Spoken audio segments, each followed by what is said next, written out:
പ്രിയപ്പെട്ടവരെ, നമ്മളൊക്കെ ആഗ്രഹിക്കുന്നതും നമ്മൾ ഉദ്ദേശിക്കുന്നതും നമ്മുടെ പാപങ്ങൾ പൊറുക്കപ്പെടണമെന്നുള്ളതാണ്. തെറ്റു ചെയ്യാത്തവരായി ഇവിടെ ആരുമില്ല, എല്ലാവരും തെറ്റുകാരാണ്. കുല്ലു ബനി ആദമ ഖത്താ, മനുഷ്യന്മാർ എല്ലാവരും തെറ്റുകാരാണ്. വഖൈറുൽ ഖത്താഈന തവ്വാബൂൻ, തെറ്റുകാരിൽ അല്ലാഹുവിന് ഇഷ്ടം അല്ലാഹുവിലേക്ക് തൗബ ചെയ്ത് മടങ്ങുന്നവരെയാണ്, തെറ്റുകൾ പൊറുക്കപ്പെടണമെന്ന് ആഗ്രഹിക്കുന്നവരെയാണ്. തെറ്റൊക്കെ എല്ലാവരും ചെയ്യും. ഈ തെറ്റുകാരിൽ അല്ലാഹുവിന് ഇഷ്ടം തെറ്റ് പൊറുക്കപ്പെടണം എന്ന് ആഗ്രഹിക്കുന്നവരാണ്. നിങ്ങൾ ഈ സദസ്സിൽ വാള കേൾക്കാനൊന്നുമല്ല, എന്റെ തെറ്റുകൾ പൊറുക്കപ്പെടണം എന്ന ഉദ്ദേശത്തോടു കൂടി വന്നിരുന്നാൽ തന്നെ അല്ലാഹുവിന് നിങ്ങളെ ഇഷ്ടം, അല്ലാഹുവിന് നിങ്ങളെ ഇഷ്ടം. അതുകൊണ്ട് പ്രിയപ്പെട്ടവരെ, അല്ലാഹുവിന്റെ ഹബീബായ റസൂലുള്ളാഹി സ്വല്ലല്ലാഹു അലൈഹി വസല്ലം തങ്ങൾ നമ്മോട് പറഞ്ഞു, وسارعوا إلى مغفرة من ربكم وجنة عرضها السماوات والأرض أعدت للمتقين. അല്ലാഹുവിൽ നിന്ന് തെറ്റുകൾ പൊറുക്കപ്പെടാൻ വേണ്ടി നിങ്ങൾ വളരെ വേഗത്തിൽ തയ്യാറാവണമെന്നാണ് സൂറത്തു ആലു ഇംറാനിൽ അല്ലാഹു പറയുന്നത്. സാറ എന്ന് പറഞ്ഞാൽ സ്പീഡപ്പ്, പെട്ടെന്ന് ആക്ഷൻ എടുക്കണം, പെട്ടെന്ന് നമ്മൾ തയ്യാറാവണം, ഉളരണം.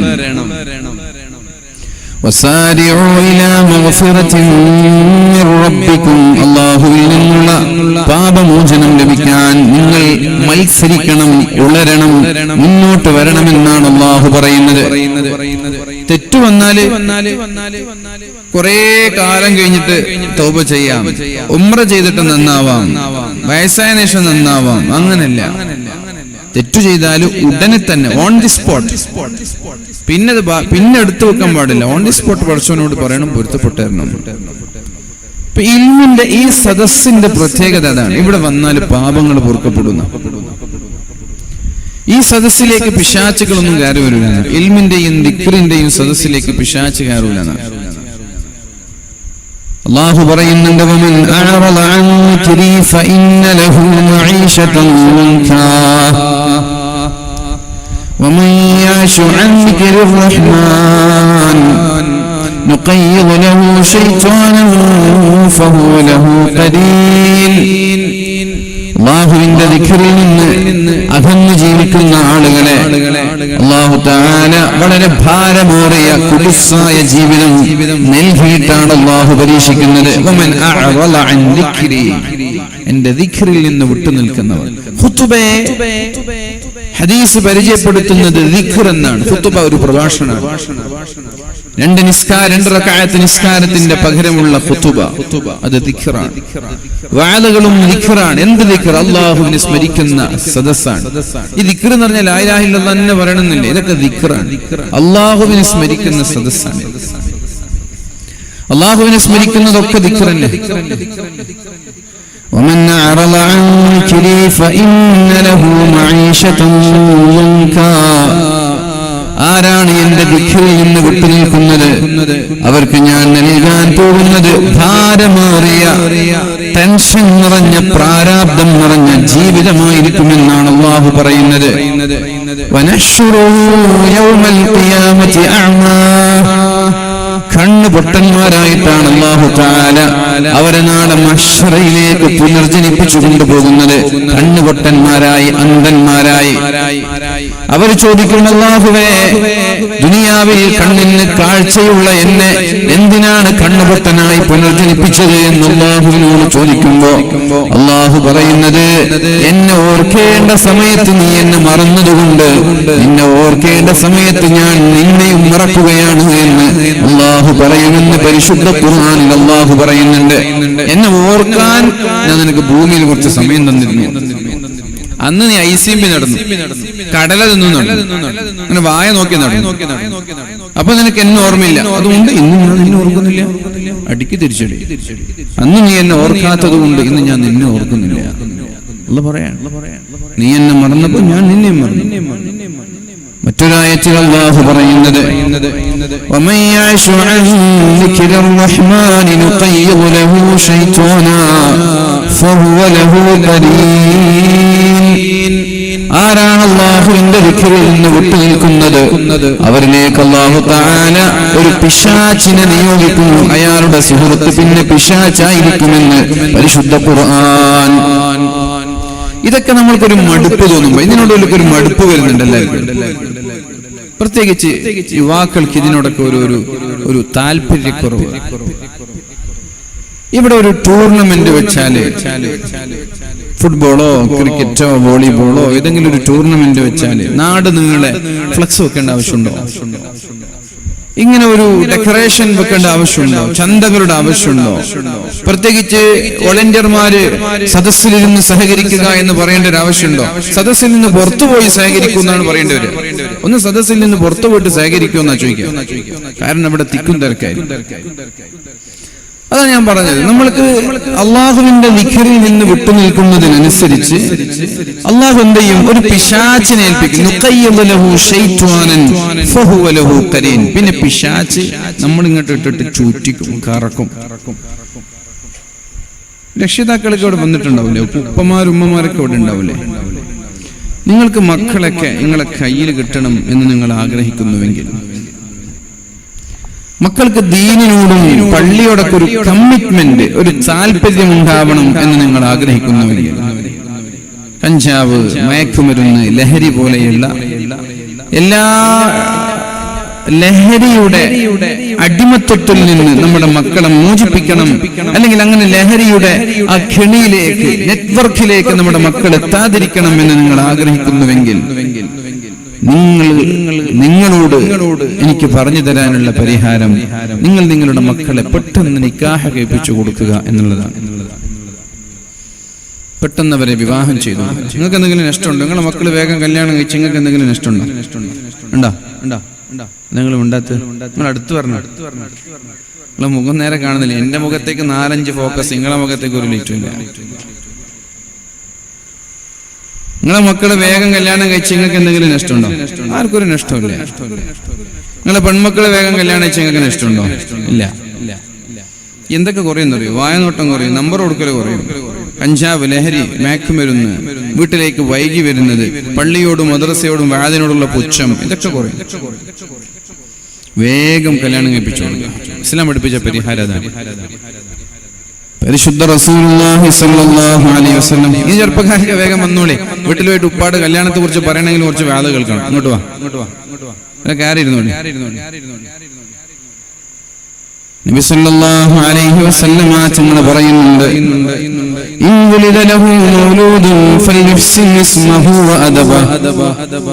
നിങ്ങൾക്കൊരു കുട്ടിയുണ്ടായാൽ ആ കുട്ടിക്ക് നിങ്ങൾ നല്ല പേരിടണം, അവർക്ക് നിങ്ങൾ അദബ് പഠിപ്പിച്ചു കൊടുക്കണം. പ്രായപൂർത്തിയെത്തിയാൽ ഉടനെ നിങ്ങൾ നിങ്ങളുടെ മക്കൾക്ക് വിവാഹം ചെയ്തു കൊടുക്കണമെന്ന് പരിശുദ്ധ റസൂലുള്ളാഹി. പ്രായപൂർത്തിയെത്തിയാൽ മക്കൾക്ക് വിവാഹം ചെയ്തു കൊടുക്കണം. ഏത് പ്രായത്തിലാണ് ഒരു പെണ്ണിന് വിവാഹപ്രായമെന്ന്, ഒരു ആണിന്റെ വിവാഹ പ്രായപൂർത്തി എപ്പോഴാണെന്ന് ഞാൻ നിങ്ങളോട് പറഞ്ഞു തരേണ്ട ആവശ്യമുണ്ടോ? എപ്പോഴാണ് ഒരു പെണ്ണിന് പ്രായപൂർത്തി സ്റ്റാർട്ടാവുക? പീരിയഡ്സ് സ്റ്റാർട്ടാവുന്നില്ല. ഒരു 9ാമത്തെ വയസ്സിൽ തുടങ്ങും. 9 മുതൽ 14 വയസ്സ് വരെ. 14 വയസ്സൊക്കെ ആകുമ്പോൾ എല്ലാവർക്കും പ്രായപൂർത്തിയാകും. ആൺകുട്ടികളുടെ പ്രായപൂർത്തി എന്ന് പറഞ്ഞാൽ ഒരു 13 വയസ്സിൽ തുടങ്ങും. 15 വയസ്സാകുമ്പോൾ എല്ലാവരും പ്രായപൂർത്തിയാകും. അപ്പൊ പ്രായപൂർത്തി എത്തുമ്പോ ഉടനെ വിവാഹം ചെയ്തു കൊടുക്കണം.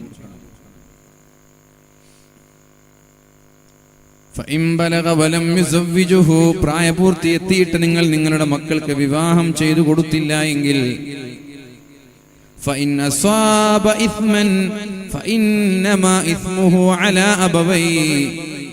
അവർ തെറ്റു ചെയ്താൽ ആ തെറ്റിന്റെ ഓരോഹരി അവരുടെ മാതാപിതാക്കൾക്കുണ്ടായിരിക്കുമെന്ന് പരിശുദ്ധ റസൂലുള്ളാഹി. കല്യാണം വൈകിയതിന്റെ പേരിൽ മക്കൾ ചെയ്യുന്ന തെറ്റിന്റെ ഉത്തരവാദിത്വം രക്ഷിതാക്കൾക്കാണ്. എല്ലാവരും ഇവിടെ ഇല്ലേ? കല്യാണം വൈകിയത് മൂലം ഒരു ചെറുപ്പക്കാരൻ ചെയ്യാൻ സാധ്യതയുള്ള തെറ്റെന്താണ്?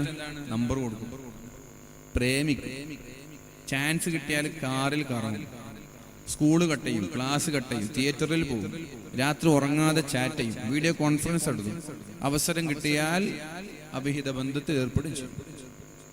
ഇതൊക്കെയാണ് ഒരു ചെറുപ്പക്കാരനിലും ഒരു പെണ്ണിലും ചെയ്യാൻ, കല്യാണം വൈകുന്നത് മൂലം സംഭവിക്കാൻ സാധ്യതയുള്ള തെറ്റ്. അവർ മകൻ വ്യഭിചരിച്ചു എന്ന് വിചാരിക്കുക, അതിൻ്റെ ഒരു ഓഹരി ഇങ്ങൾക്കും കിട്ടും, ഉപ്പാക്കും ഉമ്മാക്കും കിട്ടും.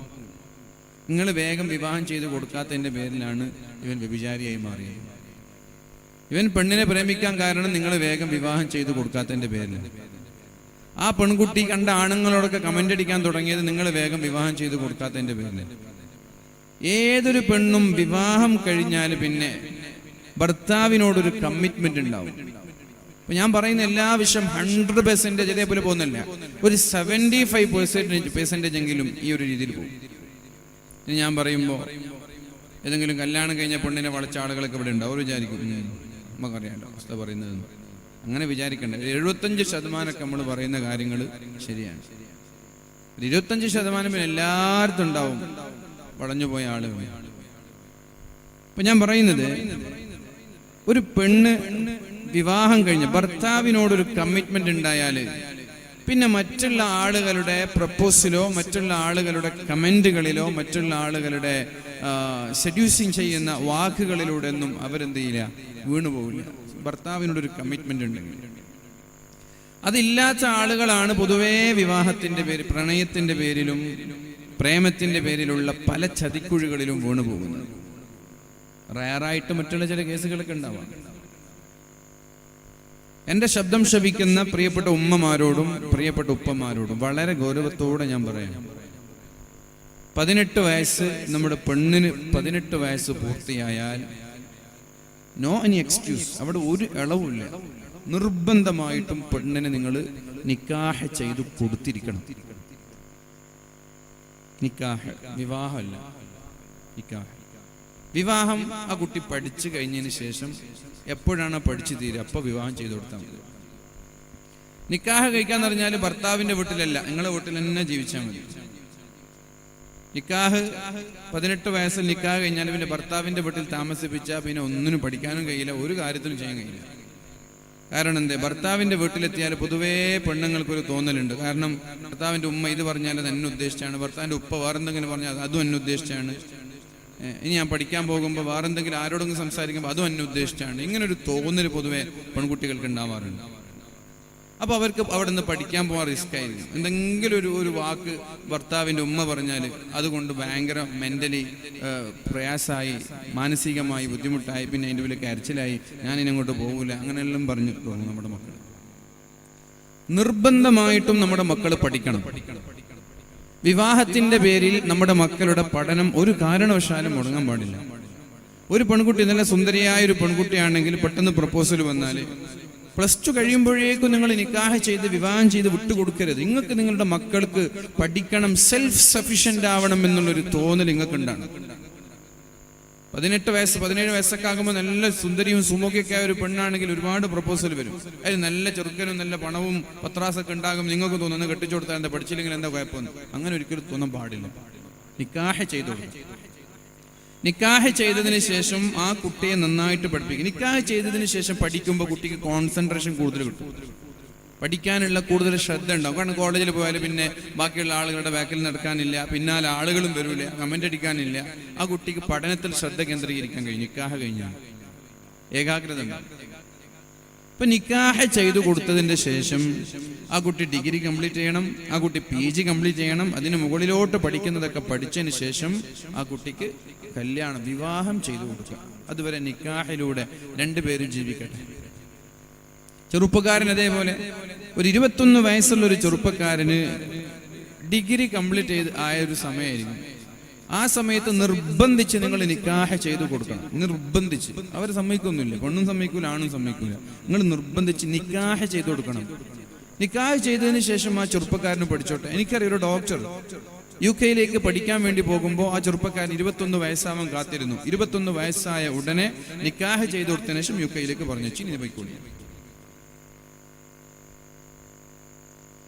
21 ഇസ്ലാം പഠിപ്പിക്കുന്ന പ്രായം 15. പക്ഷെ ഇന്ത്യ രാജ്യത്തിന്റെ നിയമം പാലിക്കേണ്ടത് നമ്മുടെ ബാധ്യതയായതുകൊണ്ട് പെണ്ണിന് 18, ആണിന് 21, അല്ലെങ്കിൽ 15 ആകുമ്പോൾ തന്നെ എല്ലാറ്റിനും കല്യാണം കഴിപ്പിച്ചു കൊടുക്കും. എന്താണ് ഈ ഭൂമി ലോകത്ത് ഏറ്റവും കൂടുതൽ നടക്കുന്ന തെറ്റെന്താണ്? എന്താണ്? അവസാന കാലഘട്ടം വരുമ്പോ മനുഷ്യന് 2 ചിന്ത ഉണ്ടാവും എന്നാണ് പറഞ്ഞത് പരിശുദ്ധ റസൂലുള്ളാഹി സ്വല്ലല്ലാഹു അലൈഹി വസല്ലം. 2 ചിന്ത ഉണ്ടാവും. 1 തിന്നണം, 2 വ്യഭിചരിക്കണം. അൽ ബത്നു വൽ ഫർജു, ഭുജിക്കണം, ഭോഗിക്കണം. ഈ 2 ചിന്തകളാണ് മനുഷ്യൻ അവസാന കാലഘട്ടം വരുമ്പോൾ ഉണ്ടാവുക. 100% ശരിയാണത്. ഇവിടെ നമ്മളെ കുട്ടികളൊക്കെ, പെൺകുട്ടികളൊക്കെ എന്റെ ബോയ് ഫ്രണ്ട് ആണെന്ന് പറഞ്ഞ് കുറച്ച് ആളുകൾ കൂട്ടി നടക്കും. ഈ ബോയ് ഫ്രണ്ടിന്റെ മനസ്സിൽ അവസരം കിട്ടിയാൽ ഈ പെണ്ണിനെ മിസ്യൂസ് ചെയ്യണമെന്ന് എല്ലാ ബോയ് ഫ്രണ്ട്സിന്റെ മൈൻഡിൽ ഉണ്ടാവും. എന്റെ പ്രിയപ്പെട്ട ശബ്ദം ശപിക്കുന്ന പെൺകുട്ടികളെ, നിങ്ങൾക്ക് ആണുങ്ങളെ സൈക്കോളജി നിങ്ങൾക്ക് അറിയില്ല. നിങ്ങളെ സൈക്കോളജി വെച്ചിട്ട് ആണുങ്ങളെ കാണരുത്. ആണുങ്ങളുടെ മെന്റാലിറ്റി വേറെയാണ്, പെണ്ണിന്റെ മെന്റാലിറ്റി വേറെയാണ്. പൊതുവെ സ്ത്രീകൾ അവരുടെ സൈക്കോളജി, അവരുടെ മെന്റാലിറ്റി വെച്ചാണ് ആണിനെ കാണുന്നത്. ഒരു ആണിനാണ് നിങ്ങൾ വലിയ ബോയ് ഫ്രണ്ടാണ്, ബോയ് ഫ്രണ്ട് ആങ്ങളമാരെ പോലെ കാണുന്ന കുറെ ആളുകളുണ്ട്. ബോയ് ഫ്രണ്ട് എന്ന് വെച്ചാൽ ആങ്ങളാണെന്ന് അവരൊക്കെ വിചാരം. കാണാം, മുണ്ടാൻ, കൈ കൊടുക്കാൻ, ഷെയ്ക്കാൻ, ഒന്നിച്ച് യാത്ര ചെയ്യാം. ഈ ബോയ് ഫ്രണ്ട് എന്തെങ്കിലും ഒരു അവസരം നിങ്ങൾ കൊടുത്താൽ അവർ മിസ്യൂസ് ചെയ്യും. Sure, 100% sure. അങ്ങനെ ഇല്ലാന്ന് ആർക്കും ഏതെങ്കിലും ആണിന് പറയാൻ പറ്റുന്നുണ്ടെങ്കിൽ ആണിന് എന്തോ ശാരീരികമായി തകരാറുണ്ടെന്നാണ് അർത്ഥം. പിന്നെ അത്ര ഈമാനുള്ള ആളാണ്. അത്ര ഈമാനുള്ള ആൾ എന്തായാലും ഗേൾ ഫ്രണ്ട് ഉണ്ടാക്കാൻ പോകില്ല. അപ്പൊ പ്രിയപ്പെട്ട സഹോദരിമാരോടൊക്കെ പറയും, നിങ്ങൾ ഈ ബോയ് ഫ്രണ്ടും ഗേൾ ഫ്രണ്ടും എന്നൊക്കെ പറഞ്ഞ് നിങ്ങളൊരു മാന്യത ചമയുന്നുണ്ടാണ്. അതൊക്കെ മാറ്റി പെട്ടെന്ന് നിക്കാഹ് ചെയ്താൽ പോരെ. 18 വയസ്സിലൊരു പെണ്ണിന് നിക്കാഹ് ചെയ്താല് ചാറ്റ് ചെയ്യാനും, കറങ്ങാനും, ടൂറ് പോകാനും, പിക്ക് ചെയ്യാനും, ഡ്രോപ്പ് ചെയ്യാനും എല്ലാറ്റിനും ആളുണ്ടല്ലോ, അനുവദനീയമായ ഒരാൾ. ചെറുപ്പക്കാർക്കും അങ്ങനെയല്ല. 21 വയസ്സിൽ നിങ്ങൾ നിക്കാഹ് ചെയ്താൽ പിന്നെ ഏതെങ്കിലും പെണ്ണിനെ കൂട്ടി ബൈക്കിൽ പോകണോ? ഏതെങ്കിലും പെണ്ണിനെ കൂട്ടിയിട്ട് കാറിൽ പോകണം? സ്വന്തം ഓളെ കൂട്ടിയിട്ട് കറങ്ങാൻ പോയിക്കൂടെ? പിന്നെ നിങ്ങളെ പഠനമൊക്കെ കഴിഞ്ഞതിന് ശേഷം നിക്കാഹ്. ഇത് നിങ്ങൾ പാലിച്ചാൽ നാട്ടിൽ നടക്കുന്ന ഒരു 75% അനാചാരങ്ങളെയും നമ്മൾ പുതുക്കാൻ പറ്റും.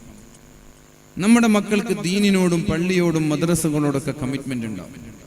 മയക്കുമരുന്ന്, ലഹരി പോലെയുള്ള നെറ്റ്വർക്കിൽ നമ്മുടെ മക്കൾ പെടാതിരിക്കാൻ വളരെ വേഗത്തിൽ വിവാഹം ചെയ്തു കൊടുക്കാനുള്ള പരിഹാരം. കാരണം ഒരു പെണ്ണിന്റെ മെന്റാലിറ്റി ഒരു CBIയുടെ ഒരു മെന്റാലിറ്റി. ഒരു പെണ്ണിന് ഉമ്മ ഇങ്ങനെ ബാക്കിൽ കൂടിയിട്ട് ഭർത്താവിനെ, മക്കളെ ഇങ്ങനെ എന്ത് ചെയ്യൂല, ബാക്കിൽ കൂടി അവരിങ്ങനെ ഒരു എന്ത് ചെയ്യില്ല, അന്വേഷണ ബുദ്ധിയോടുകൂടി ഒരു മകനെ ഉമ്മ ശ്രദ്ധിക്കൂല. മകന്റെ പിന്നാലെ കൂടി സൈക്കിൾ എടുത്ത് മകന്റെ പിന്നാലെ കൂടി അവൻ എവിടെ പോകുന്നു, അവൻ എന്ത് ചെയ്യുന്നു, അവന്റെ ഫോൺ എങ്ങനെ, അവന്റെ ബെഡ്റൂം എങ്ങനെ, അവന്റെ ഷെൽഫ് എങ്ങനെ, ഇതൊന്നും ഒരു ഉമ്മ ശ്രദ്ധിക്കില്ല. ഉമ്മ ഇങ്ങനെ മുമ്പിലൂടെ നിന്ന് 4 ഡയലോഗ് അടിച്ച് ഉമ്മ നിർത്തും. പക്ഷെ ഭാര്യ അങ്ങനെയല്ല. ഭാര്യ അവനെ ഫോളോ ചെയ്യും, നിരന്തരമായി ഫോളോ അപ്പ് ചെയ്യും ഭർത്താവിനെ. ഭർത്താവിന്റെ വേണ്ടാത്ത കൂട്ടുകെട്ടുകളെ ഭാര്യ തിരിച്ചറിയും.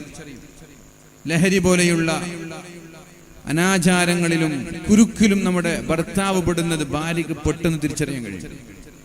സിസറും സിഗരറ്റും വലിക്കുന്നതും ആർക്ക് തിരിച്ചറിയാൻ കഴിയും? ഭാര്യക്ക് തിരിച്ചറിയാൻ കഴിയും. ഭാര്യ നിരന്തരമായി ഭർത്താവിനെ ഫോളോ അപ്പ് ചെയ്യുന്നത് കൊണ്ട് തന്നെ തെറ്റുകളിൽ നിന്ന് വിട്ടുനിൽക്കാൻ ഒരു ഭർത്താവിന് കഴിയും. മൻ തസവ്വജ ബിംറഅത്തിൻ ഫഖദ് അഹ്റസ സുലുസൈ ദീനി. പരിശുദ്ധ റസൂലുള്ളാഹി സ്വല്ലല്ലാഹു അലൈഹി വസല്ലം പറഞ്ഞു, മൻ തസവ്വജ ബിംറഅത്തിൻ ഫഖദ് അഹ്റസ സുലുസൈ ദീനി. നിങ്ങൾ കല്യാണം കഴിച്ചാൽ 75% നിങ്ങൾ നന്നായി എന്ന് മുഹമ്മദുർ റസൂലുള്ളാഹ്. ആണായാലും പെണ്ണായാലും കല്യാണം കഴിക്കലോടുകൂടെ 75% നന്നാകുമെന്നാ പറഞ്ഞത്. 75%, 100% നന്നാകുമെന്ന് നബി തങ്ങളും പറഞ്ഞിട്ടില്ല. 3-1, 2 ഭാഗം നന്നാവുന്ന പറഞ്ഞു. ഏതൊരു ചെറുപ്പക്കാരനായാലും ഏതൊരു പെണ്ണായാലും അനാവശ്യമായി ഒരുപാട് സമയം കളയുന്നത് പെണ്ണിന്റെ പേരിലാണ്, ആണിന്റെ പേരിലാണ്, പ്രേമത്തിന്റെ പേരിലാണ്. അവരുടെ വിലപ്പെട്ട വായിക്കേണ്ട സമയം, എന്തെങ്കിലും ഒരു ബിസിനസിനെ കുറിച്ച് ചിന്തിക്കേണ്ട സമയം, ഒരു ഓൺട്രപ്രൂണർ ആയിട്ട് മാറേണ്ട സമയത്തൊക്കെ ഇയാൾ പെണ്ണിന്റെ പിന്നാലെയാണ്. പിന്നെ എപ്പോഴേ ബിസിനസിനെ കുറിച്ച് ചിന്തിക്കാൻ സമയം കിട്ടുക? എപ്പോഴാണ് ഒരു പുസ്തകം വായിക്കാൻ സമയം കിട്ടുക? എപ്പോഴാണ് എന്തെങ്കിലും സമൂഹത്തിന് കാര്യക്ഷമമായ ഒരു എന്താ പറയുക, ഒരു കോൺട്രിബ്യൂഷൻ നൽകാൻ സമയം കിട്ടുക? പ്രായപൂർത്തി 15 വയസ്സ് മുതൽ 30 വയസ്സ് വരെ ഇങ്ങനെ വായ നോക്കി കുറെ കാലം നടന്നു, പിന്നെ കല്യാണം കഴിഞ്ഞു. നല്ല ഒരു കാലഘട്ടം വെറുതെ നശിപ്പിച്ചു കളഞ്ഞു. ഒരു മനുഷ്യന്റെ ജീവിതത്തിലെ ഏറ്റവും പ്രധാനപ്പെട്ട കാലഘട്ടമാണ് 15 മുതൽ 30 വരെയുള്ള കാലഘട്ടം. അത് വെറുതെ വേസ്റ്റ്. അത് നേരത്തെ കല്യാണം കഴിച്ചാലോ? നേരത്തെ കല്യാണം കഴിച്ചാൽ പിന്നെ കുറെ ഈ കാട്ടിക്കൂട്ടലുകളൊക്കെ ഉണ്ടല്ലോ, കുറെ ഫാഷനബിൾ അഫക്റ്റേഷൻ എന്ന് പറയും, ഫാഷനോടുള്ള സ്നേഹം. അവരുടെ മുടി കൊണ്ടുള്ള ഒരു കളി, താടി കൊണ്ടുള്ള ഒരു കളി, ഡ്രസ്സ് കൊണ്ടുള്ള ഒരു കളി, ഇതൊക്കെ നിൽക്കും. സ്വാഭാവികമായിട്ട് കല്യാണം കഴിയലോടുകൂടി ഒരു മാന്യമായ വസ്ത്രത്തിലേക്ക്, ഡ്രസ് കോഡിലേക്ക് മക്കൾ മാറും. വിവാഹത്തോടുകൂടി ഒരു മാന്യമായ, പിന്നെ എന്നെ ഇങ്ങനെ കുറെ ആള് കാണണമെന്നോ ആരെങ്കിലും കാണിക്കാനൊന്നുമില്ല, സ്വന്തമായിട്ട് ഭാര്യ ഉള്ളത് കൊണ്ട് തന്നെ ഓവർ മോഡിഫിക്കേഷനിലേക്ക് നമ്മുടെ മക്കൾ പോകില്ല. ഒരു മാന്യമായ ഡ്രസ്സായിരിക്കും. അല്ലാഹുവിന്റെ ഹബീബായ റസൂലുള്ളാഹി സ്വല്ലല്ലാഹു അലൈഹി വസല്ലം പറയുന്നത്, പ്രിയപ്പെട്ടവരെ, നിങ്ങൾ വിവാഹം ചെയ്താൽ ആണായാലും പെണ്ണായാലും കല്യാണം കഴിഞ്ഞാൽ 75% ഒരാൾ നന്നാകുമെന്ന് അല്ലാഹുവിന്റെ ഹബീബായ മുഹമ്മദുർ റസൂലുള്ളാഹ്. കല്യാണം കഴിച്ച് നിങ്ങൾക്ക് തന്നെ അറിയില്ലേ, കല്യാണം കഴിഞ്ഞ ആളുകളൊന്നും ഇനി മേലാല് വായ നോക്കൂല എന്നല്ല ഞാൻ പറയുന്നത്. കല്യാണം കഴിഞ്ഞാൽ 75% വായ നോക്കുന്നത് കുറയും, പിന്നെ ഒരു 25% ഉണ്ടാവുള്ളൂ.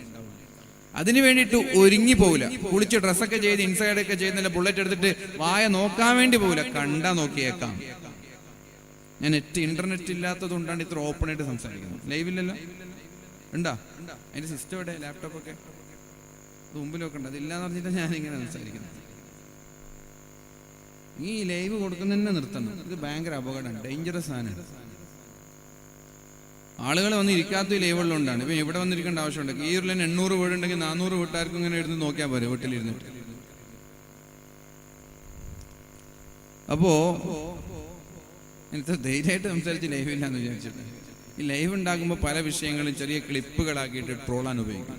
പല വിഷയങ്ങളും ഓപ്പണായിട്ട് സംസാരിക്കാൻ കഴിയില്ല, സത്യമാണ്. ഇപ്പൊ എന്തൊക്കെ ട്രോളുകളാണ് യൂട്യൂബിലൊക്കെ ഫേസ്ബുക്കിലൊക്കെ വന്നുകൊണ്ടിരിക്കുന്നത്. എന്ത് സംസാരിച്ചാലും ട്രോളാണ്. അതേപോലെ പരിസരബോധമില്ലാതെ സംസാരിക്കുന്ന ഒരുപാട് ആളുകളുണ്ട്. എന്ത്, എങ്ങനെ, എവിടെ പറയണമെന്നറിയാത്ത ആളുകളാണ്. ഏതായാലും എൻ്റെ പ്രിയപ്പെട്ട ചെറുപ്പക്കാരോട്, ചെറുപ്പക്കാരികളോട് പറയുന്നത്,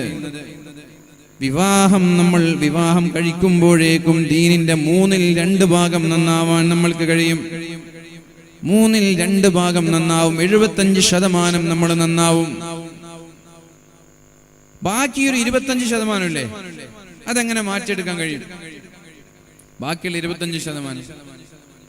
അതിനാണ് അല്ലാഹുവിന്റെ ഹബീബായ നബി തങ്ങൾ പറയുന്നത്, നിങ്ങൾ പെണ്ണ് നോക്കുമ്പോൾ സൗന്ദര്യമല്ല നോക്കേണ്ടത്, സമ്പത്തല്ല നോക്കേണ്ടത്, തറവാടല്ല നോക്കേണ്ടത്, ദീനുള്ള പെണ്ണിനെയാണ് നോക്കേണ്ടത്. ദീനുള്ള പെണ്ണിനെ നോക്കിയാൽ നിങ്ങളുടെ 25% നന്നായി. അപ്പൊ പെണ്ണിന്റെ 25% എങ്ങനെ നന്നാവും? ദീനുള്ള ആണിനെ നോക്കണം. ഇദാ ആതാകും മൻ തർലൗന ദീനഹു വഖുലുഖഹു, നിങ്ങൾക്ക് ദീനും സ്വഭാവവും ഇഷ്ടപ്പെട്ട ഒരാൾ ഒരു പ്രപ്പോസലുമായിട്ട് വന്നാൽ, നല്ല ദീനുള്ള നല്ല സ്വഭാവമുള്ള ഒരാൾ പ്രപ്പോസലായിട്ട് വന്നാൽ നിങ്ങൾ അവരുടെ പണം നോക്കരുത്. ദീനുണ്ട്, സ്വഭാവമുണ്ട്, അപ്പൊ വീടിന്റെ വലിപ്പം നോക്കരുത്. വീട് കൊടുക്കുന്നവൻ അല്ലാഹുവാണ്. അപ്പൊ വണ്ടിയുടെ വലിപ്പം നോക്കരുത്. ആൾട്ടായിട്ടുണ്ടായാലും കുഴപ്പമൊന്നുമില്ല, ഇന്നോവ ആണെന്ന് ആഗ്രഹിക്കരുത്. അപ്പൊ നിങ്ങൾ എന്ത് ചെയ്യരുത്? ജോലി, വരുമാനം, ഇതൊന്നും നോക്കണ്ട. ദീനും സ്വഭാവം ഉണ്ടോ, കെട്ടിച്ചുകൊടുക്കുക. സ്വഭാവം ഉണ്ടെങ്കിൽ തന്നെ ആ മനുഷ്യൻ നിങ്ങളുടെ ഭാര്യയെ പൊന്നുപോലെ നോക്കും. ദീൻ എന്ന് പറഞ്ഞാൽ സ്വഭാവമാണ്. അദ്ദീനു ഹുസ്നുൽ ഖുലുഖ്. മദ്ദീനു യാ റസൂലല്ലാഹ്. നബി, എന്താണ് നബിയെ ദീൻ എന്ന് പറഞ്ഞാൽ? നബി തങ്ങൾ പറഞ്ഞു, ദീൻ എന്ന് പറഞ്ഞാൽ ഹുസ്നുൽ ഖുലുഖാണ്, സ്വഭാവമാണ്. അപ്പൊ രണ്ടുണ്ട്, ദീനുണ്ട്, സ്വഭാവമുണ്ട്. ദീനും സ്വഭാവമുള്ളൊരു ചെറുപ്പക്കാരൻ നിങ്ങളുടെ മക്കൾക്ക് പ്രപ്പോസലായിട്ട് വന്നാല്, ഒരുപാട് മുതലാളിമാരൊക്കെ ഇവിടെ ഇരിക്കുന്നുണ്ടാവും. എന്റെ ശബ്ദം ശ്രവിക്കുന്ന എല്ലാ മുതലാളിമാരോട് പറയണം, നിങ്ങളെ മക്കളെ കെട്ടിച്ചെടുക്കുമ്പോൾ നിങ്ങളെ പോലെ തന്നെ വലിയ മുതലാളി ആവാൻ കാത്തിരിക്കണ്ട. നിങ്ങൾക്ക് പൈസ ഉണ്ടല്ലോ, പിന്നെ നിങ്ങളുടെ മക്കൾക്ക്, മരുമക്കൾക്ക് പൈസ ഉണ്ടാവണമെന്ന് നിങ്ങൾ ഇത്ര ആഗ്രഹിക്കേണ്ട ആവശ്യമില്ല. നിങ്ങൾക്ക് ഇഷ്ടം പോലെ പൈസ ഉണ്ടല്ലോ, നിങ്ങൾ കൊടുത്താൽ പോരെ. നിങ്ങളെ മകളും നിങ്ങളെ മരുമകനൊക്കെ നിങ്ങൾ തന്നെയല്ലേ. നിങ്ങളെ മരുമകൻ നിങ്ങളുടെ മക്കളെ പോലെ തന്നെയല്ലേ. ദീനും സ്വഭാവം നോക്കും. മക്കളുടെ ദീന് നോക്കണം, മക്കളുടെ സ്വഭാവം നോക്കണം. ഇങ്ങനെ ഒരു പ്രപ്പോസൽ വന്നാൽ പ്രിയപ്പെട്ടവരെ, നിങ്ങൾ ഉടനെ വിവാഹം ചെയ്തു കൊടുക്കണമെന്ന് പരിശുദ്ധ റസൂലുള്ളാഹി സ്വല്ലല്ലാഹു അലൈഹി വസല്ലം. നേരെ മറിച്ച് വിവാഹം നിങ്ങൾ വൈകിക്കുകയാണെങ്കിൽ ഫതകുൻ ഫിത്നതുൻ വഫസാദുൻ അരീദ്, വ്യാപകമായ ഫിത്നയും ഫസാദും ഉണ്ടാകുമെന്ന് പരിശുദ്ധ റസൂലുള്ളാഹ്. വിവാഹം വൈകിയാൽ നാട്ടിൽ ഫിത്നയുണ്ടാകും, വ്യാപകമായ ഫിത്ന, വ്യാപകമായ ഫസാദ് ഉണ്ടാകും, പ്രശ്നങ്ങൾ ഉണ്ടാകും, അനാചാരങ്ങൾ ഉണ്ടാകും, തെറ്റുകൾ ഉണ്ടാകും, തോന്നിവാസങ്ങൾ ഉണ്ടാകും. രാത്രി വീട്ടിലേക്ക് ഉറങ്ങാൻ വരാൻ വേണ്ടി മക്കൾ വൈകും. 2 മണിയൊക്കെ ആവാതെ വീട്ടിലേക്ക് മക്കൾ വരാറുണ്ടോ? 2 മണിയൊക്കെ ആവാതെ വീട്ടിലേക്ക് മക്കൾ വരാറുണ്ടോ? ആരാ ഈ റോഡ് സൈഡിലേക്ക് ഒരു പണിയില്ലാതെ ഇങ്ങനെ തെണ്ടിത്തിരിഞ്ഞ് നടക്കുന്നത്?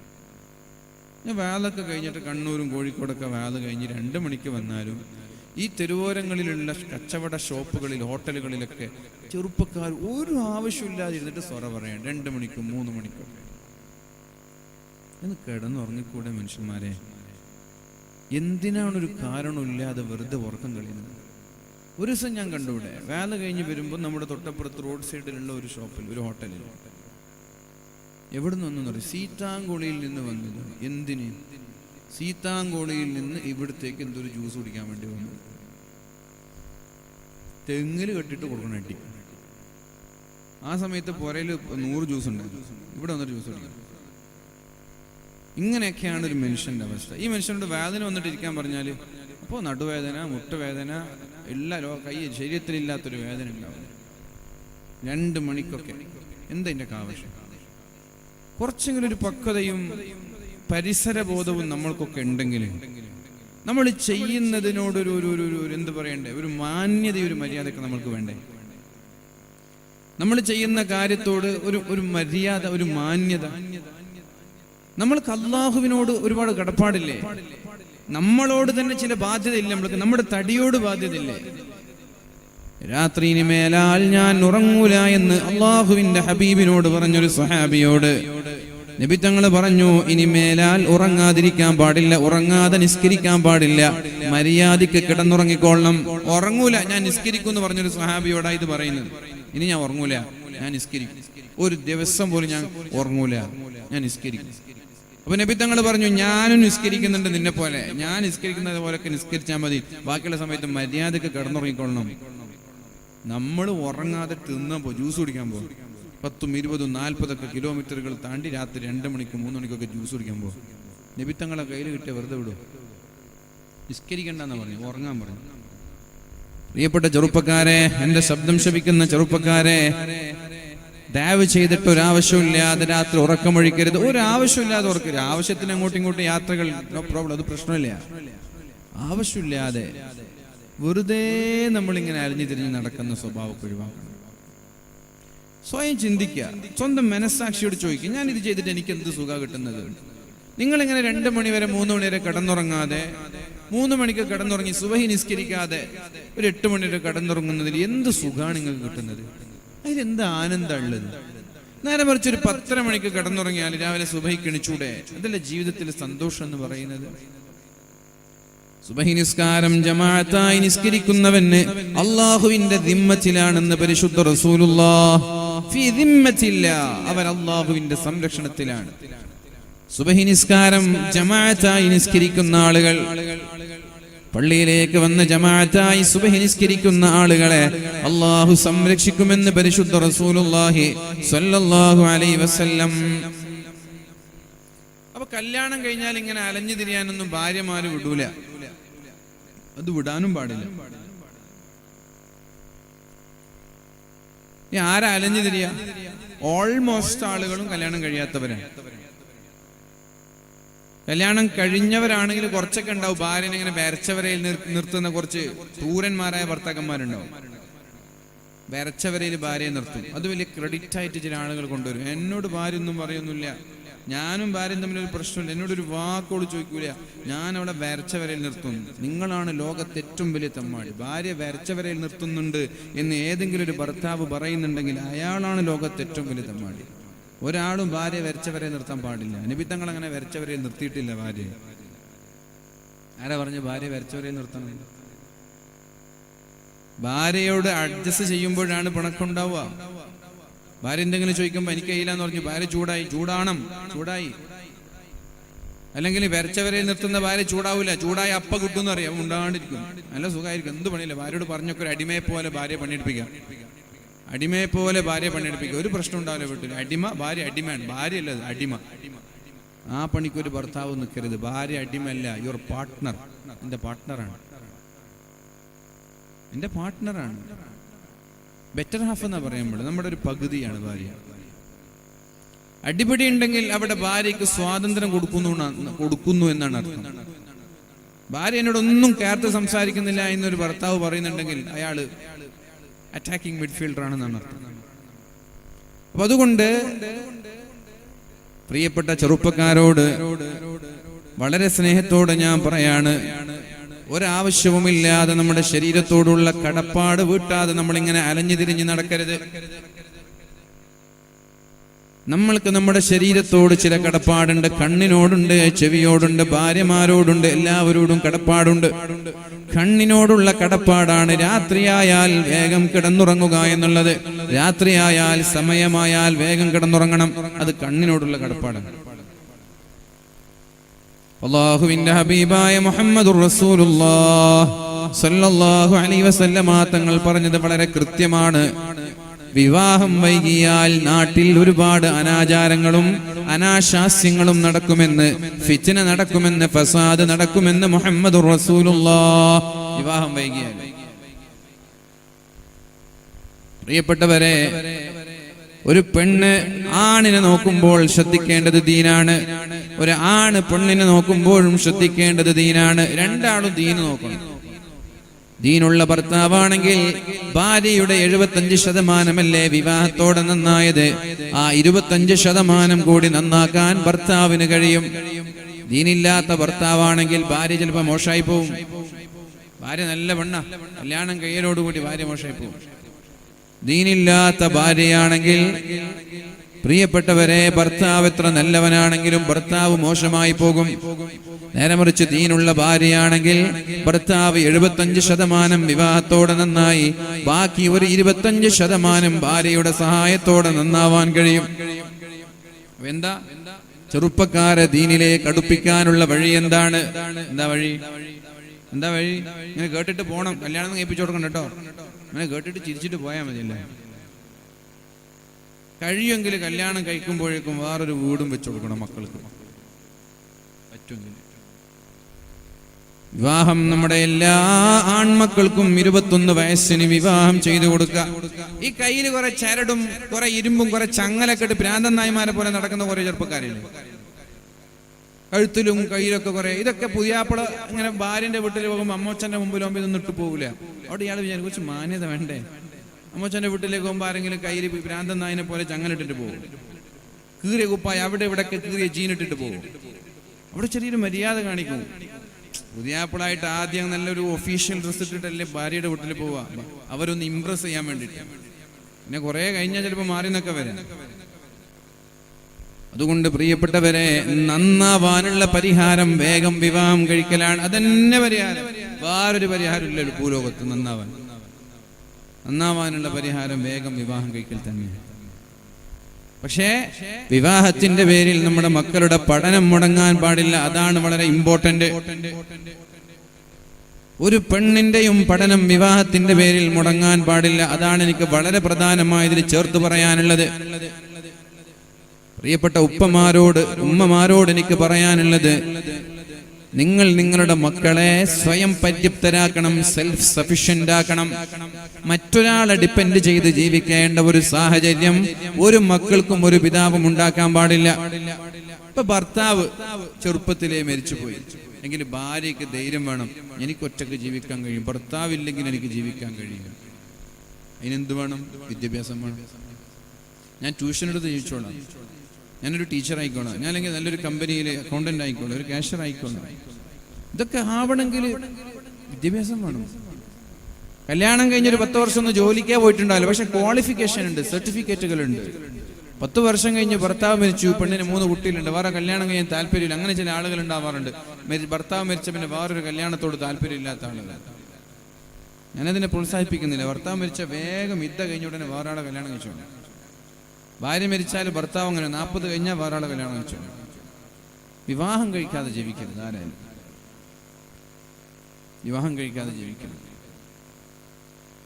ഒരു ഭർത്താവ് വേണം. ഒരാണിന് പെണ്ണില്ലാതെ ജീവിക്കാൻ കഴിയില്ല, ഒരു പെണ്ണിന് ആണുമില്ലാതെ ജീവിക്കാൻ കഴിയില്ല. പ്രകൃതി എങ്ങനെയാണ്? പ്രകൃതി എങ്ങനെയാണ്?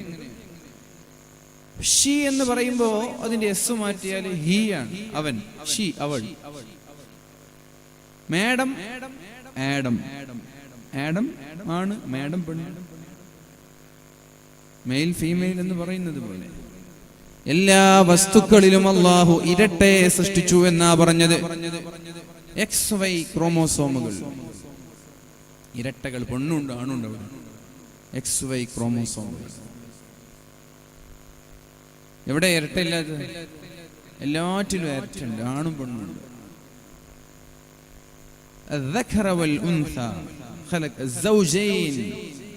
ഇരട്ടകളെ അല്ലാഹു സൃഷ്ടിച്ചു. അതിലൊന്ന് പെണ്ണാണ്, ഒന്ന് ആണാണ്. പ്രകൃതി എങ്ങനെയാണ് പ്രിയപ്പെട്ടവരെ? ആണില്ലാതെ ഒരു പെണ്ണിനും ജീവിക്കാൻ കഴിയില്ല, പെണ്ണില്ലാതെ ഒരു ആണിനും ജീവിക്കാൻ കഴിയില്ല. ഇന്ന് ചില ആളുകൾ സ്വശരീരത്തിന്റെ മാരടങ്ങളൊക്കെ മുറിച്ചു മാറ്റി ഞാൻ ആണാണ് എന്നിങ്ങനെ പറയാറുണ്ട്. അതൊക്കെ ബ്രെയിൻ വാഷ് ചെയ്തിട്ട് നടത്താണ്. പാവങ്ങളായ പെൺകുട്ടികളെ കൂട്ടിക്കൊണ്ടുപോയി അവരെ ബ്രെയിൻ വാഷ് ചെയ്തിട്ട് നീ ആണാണ് നമ്മളെ കൊണ്ട് പറയിപ്പിക്കുക.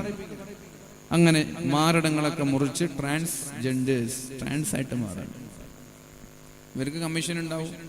സർജറിക്ക് ചെറിയ ചിലവൊന്നുമല്ലല്ലോ. മാരടങ്ങൾ മുറിക്കുക, സെക്ഷൽ ഓർഗാൻസ് അങ്ങോട്ടും ഇങ്ങോട്ടും മാറ്റുക, ഇതൊക്കെ ചെറിയ പൈസയുടെ കാര്യമാണ്. ഈ ബ്രെയിൻ വാഷ് ചെയ്യുന്ന ടീമിന് ഇതിനൊക്കെ കമ്മീഷൻ ഉണ്ടാവും. കമ്മീഷൻ ഇല്ലാതെ ആരെങ്കിലും ഇത് പണിയെടുക്കുന്നുണ്ടാവും?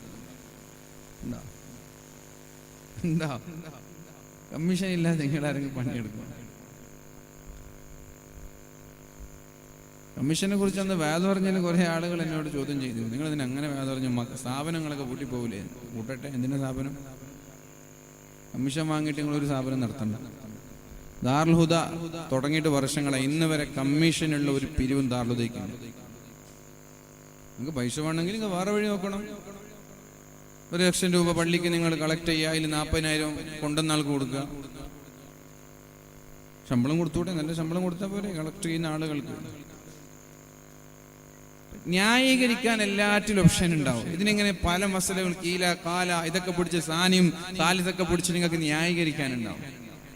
ഓരോ ആളുകൾക്ക് ആവശ്യമുള്ളതിന് അവർ സാനിയും 3, 4, 30ാമത്തെ അഭിപ്രായം പിടിച്ചിട്ട് ന്യായീകരിക്കും. ഒരാൾക്ക് ആവശ്യമുള്ളതിന്. ആവശ്യമില്ലാത്തതിനൊക്കെ പെട്ടെന്ന് ഹറാമെന്ന് ഒറ്റ മസല അങ്ങോട്ട് കൊടുക്കും. എല്ലാം ഹറാമെന്ന് പറഞ്ഞവരാണെങ്കിൽ കുറേ ഉണ്ട് അങ്ങനെയുള്ള മസല. അയാൾക്ക് ആവശ്യമില്ല, അതുകൊണ്ട് ഹറാം. തൊട്ടതും മറിച്ചതും ഹറാം. കാരണം അയാൾക്ക് അതിനോട് താല്പര്യമില്ല, അപ്പൊ ഹറാമാക്കി. ഇത് ഇയാൾക്ക് താല്പര്യമുണ്ട്, അപ്പൊ സാനിയും 30, 40ാമത്തെ മസല അടക്കം നോക്കും.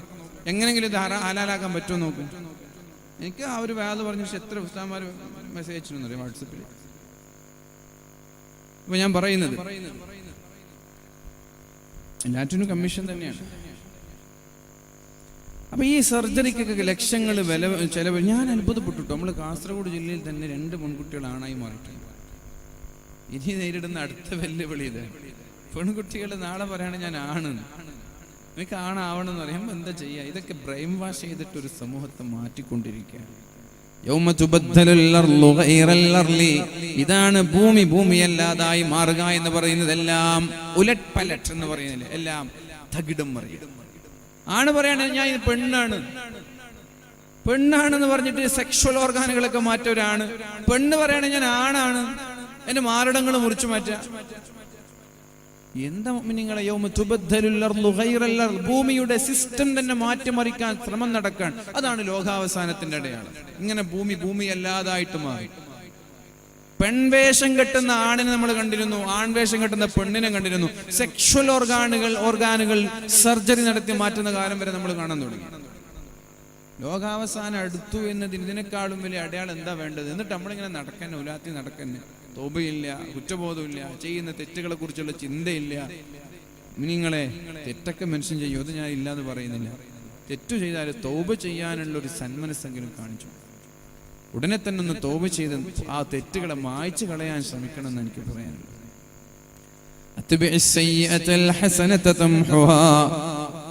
ഒരു തെറ്റു വന്നാൽ തെറ്റിന്റെ തൊട്ടുടനെ ഒരു നന്മ ചെയ്ത് തെറ്റിനെ മായ്ച്ചു കളയണമെന്ന് പരിശുദ്ധ റസൂലുള്ളാഹ്.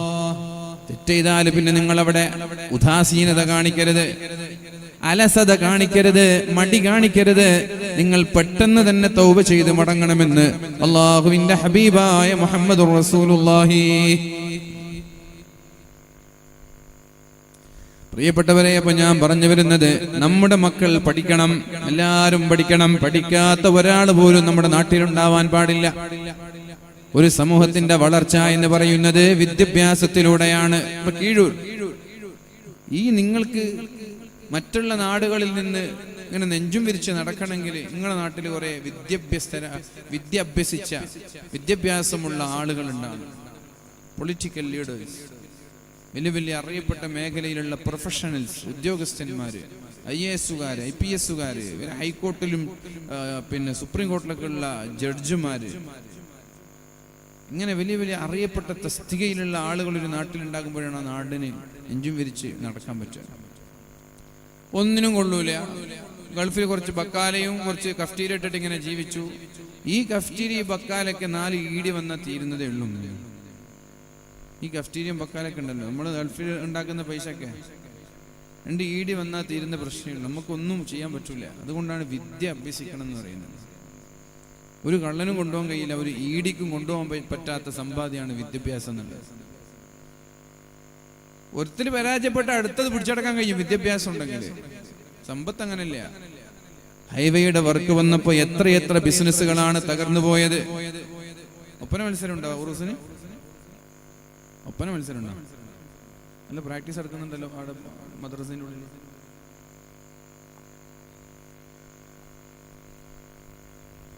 വോളണ്ടിയേഴ്സ്, മദ്രസന്റെ വോളണ്ടിയേഴ്സ് ഒപ്പന പ്രാക്ടീസ് ചെയ്യാന്നല്ലോ.